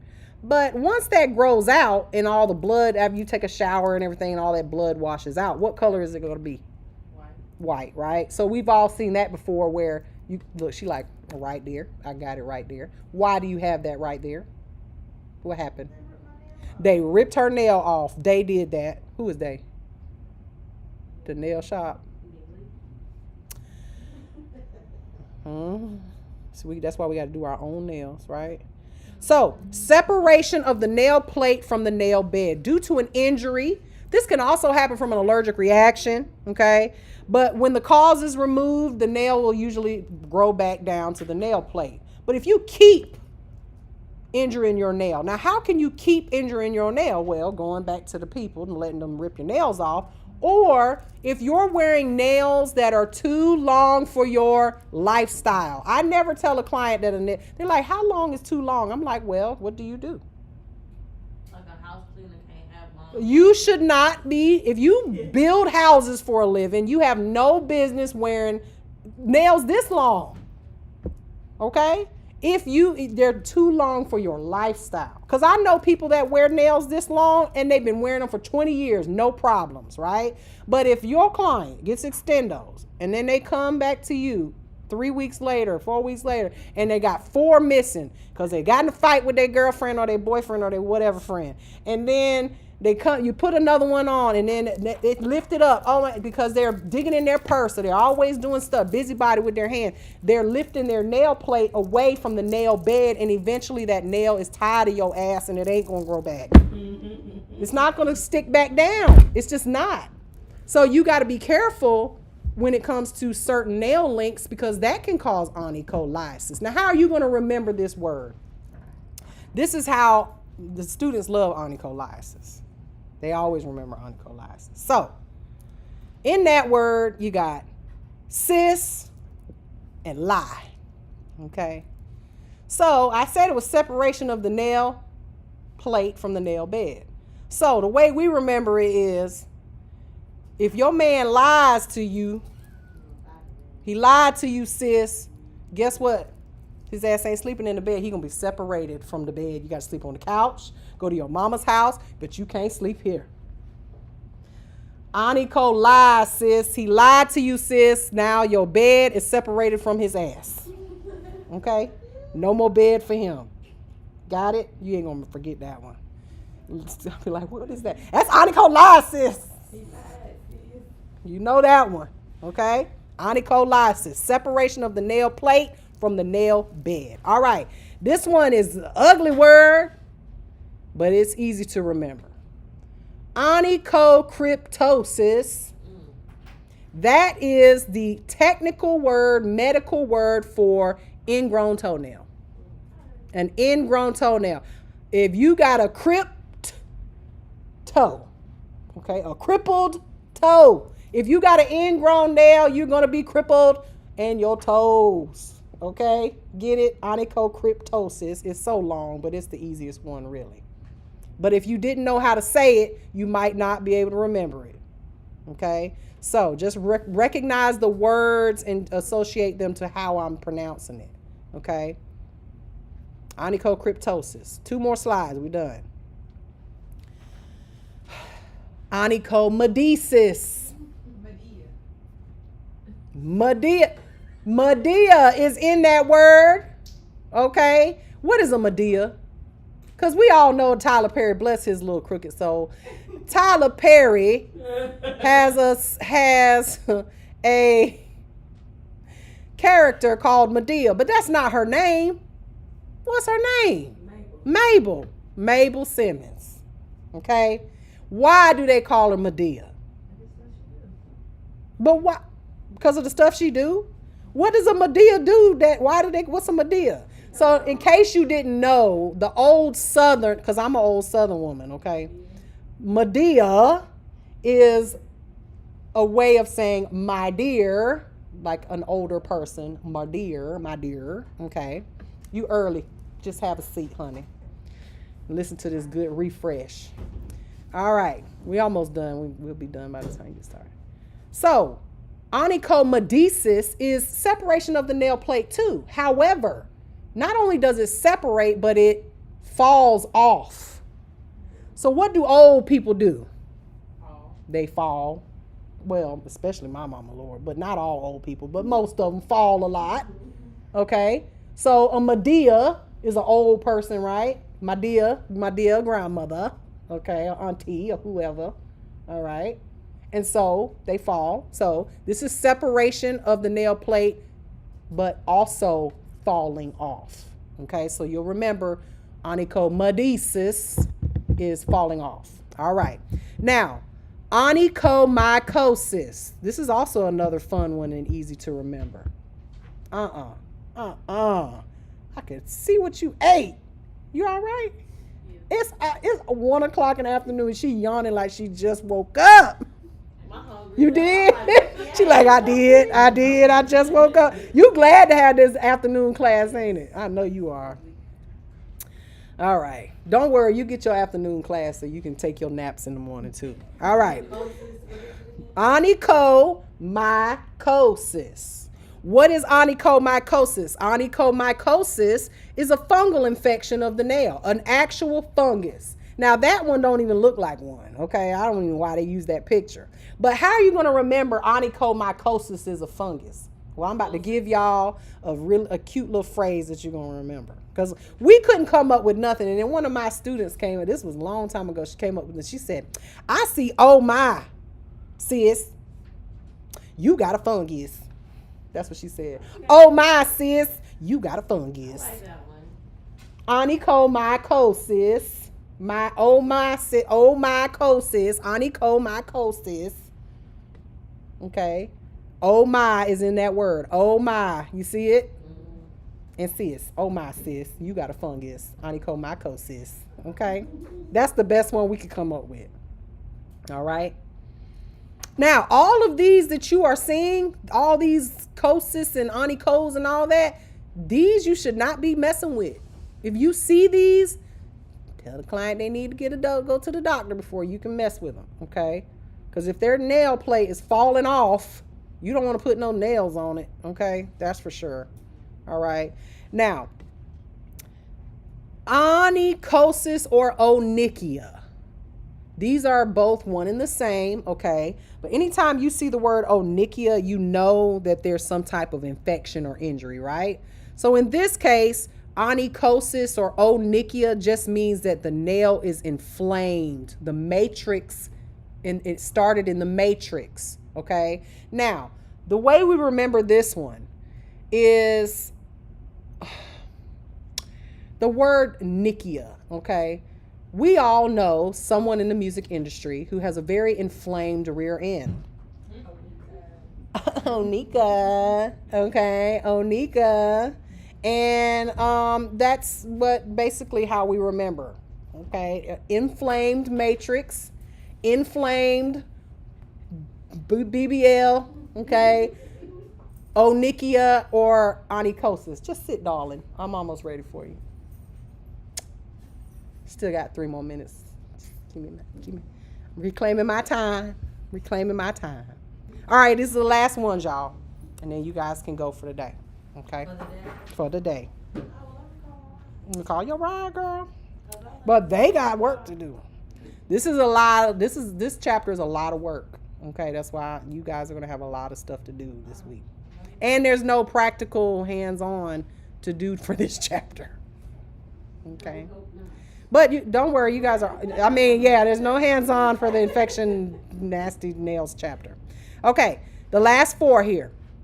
Paronychia. A paronychia is a bacterial inflammation of the tissues around the nail, the proximal nail fold, the perimeter of the nail. Paronychia. So again, nichia is going to be inflammation. Para is around, okay? So that basically that's, somebody chopped the skin around the nail and got an infection. There's pus going on in there, okay? Inflammation of the tissues and the skin around the nail plate, okay? And you definitely cannot work on that. Now, this one right here looks horrible. It sounds horrible. And one of my students said it sounds like a Harry Potter spell. And that's how you're going to remember this one, okay? Pseudomonas aeruginosa. Pseudomonas aeruginosa. She was like, that sounds like a Harry Potter spell. I was like, I ain't never seen Harry Potter, but you're right, it does sound like some kind of spell. It's definitely bad. Now, the reason that we made this one remind us of Harry Potter, okay? So apparently, because I'm not a Harry Potter fan. Any Harry Potter fans in here? Nobody? Okay, the book, but you know the characters, right? So who is Sirius Black? Wasn't he like a really bad, like, yeah, he was the one. He was the one that was like really mean and evil, right? But black, it was in his name, right? So this is a very contagious, rapidly growing infection that can cause disease, okay? In the early stages, it starts out yellow, then it turns green, then it turns brown, and then guess what it turns next? Black, okay? So a Pseudomonas aeruginosa. Serious black Harry Potter spell and a serious black nail. Contagious, gross, disgusting, nasty. Don't touch it. No, yeah, contagious. Very contagious, very gross, very black. All right.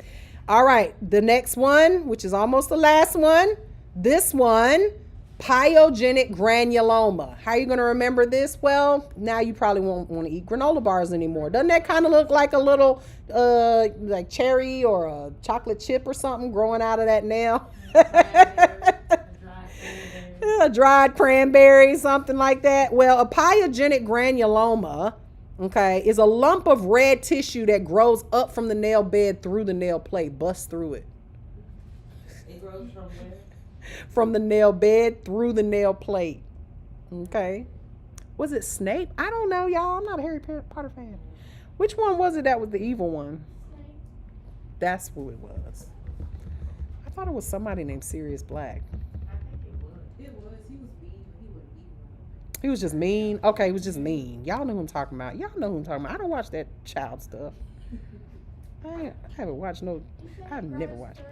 Through the nail plate. Yep, from the nail bed through the nail plate. It's a lump of tissue. It's just a growth. And these granulomas can happen anywhere on your body, but this one just happened to happen in the nail bed and bust through the nail. Obviously, we can't put nothing on that. All right? We wouldn't want to do that. Now, this last one is the one you will see the most, and clients will try and try and try and try to get you to do their feet because their feet are so dry and so itchy and so scared. But tinea pedis, okay? What is that? That is just the medical term for athlete's foot. Very, very highly contagious. Clients, when they have athlete's foot, when they're getting it treated, they should throw their shoes away. Because it's that contagious. It will come back to their feet, okay? They need medical treatment.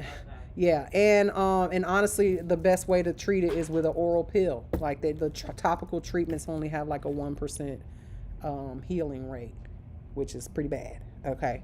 So, with that being said, don't touch that. This is why you should be, because this is a bad case of it. You can see here where the client even has like a red patch, looks like it would, if alcohol touched it, it would burn, right? Don't it? Yeah. Some clients will present and it'll just be dry. Their feet will be very dry, right? So they just want you to do a pedicure on them to make the feet, moisturize. But here's the way you'll know that you shouldn't use it. Just sit over there for a second. Everybody about to go. They just disrespectful. Why they do you like that? Well, the fire department is right there. It's literally right there. So we get to hear it like 12 times a day. So when a client shows up and their feet are dry like that, okay, here's the way you'll know whether you could work on it or not. Just again, if it's open wounds like that, you wouldn't work on it. But no client has dry feet in between their toes and on top of their feet, like on the tops of their feet up to their ankles. Okay, this can present all the way up to the ankles and on the tops of the feet, in between the toes, everywhere. If your feet are dry, it's usually going to be on the calloused areas, the ball of the foot, the side on the toe, not the entire damn foot. Okay. I said they have dry spots in between their toes. Listen, it can get really ugly. Okay. So, with that being said, that is all I have for you ladies today. Okay. Study, because I'm going to pop quiz. Y'all going to have just like today, a test in the morning. And then I'm going to do a quiz for, with that test that I told you about. We're going to mix that up a little bit. Ooh, bust up in here. Just sit over here for a second. They about to go.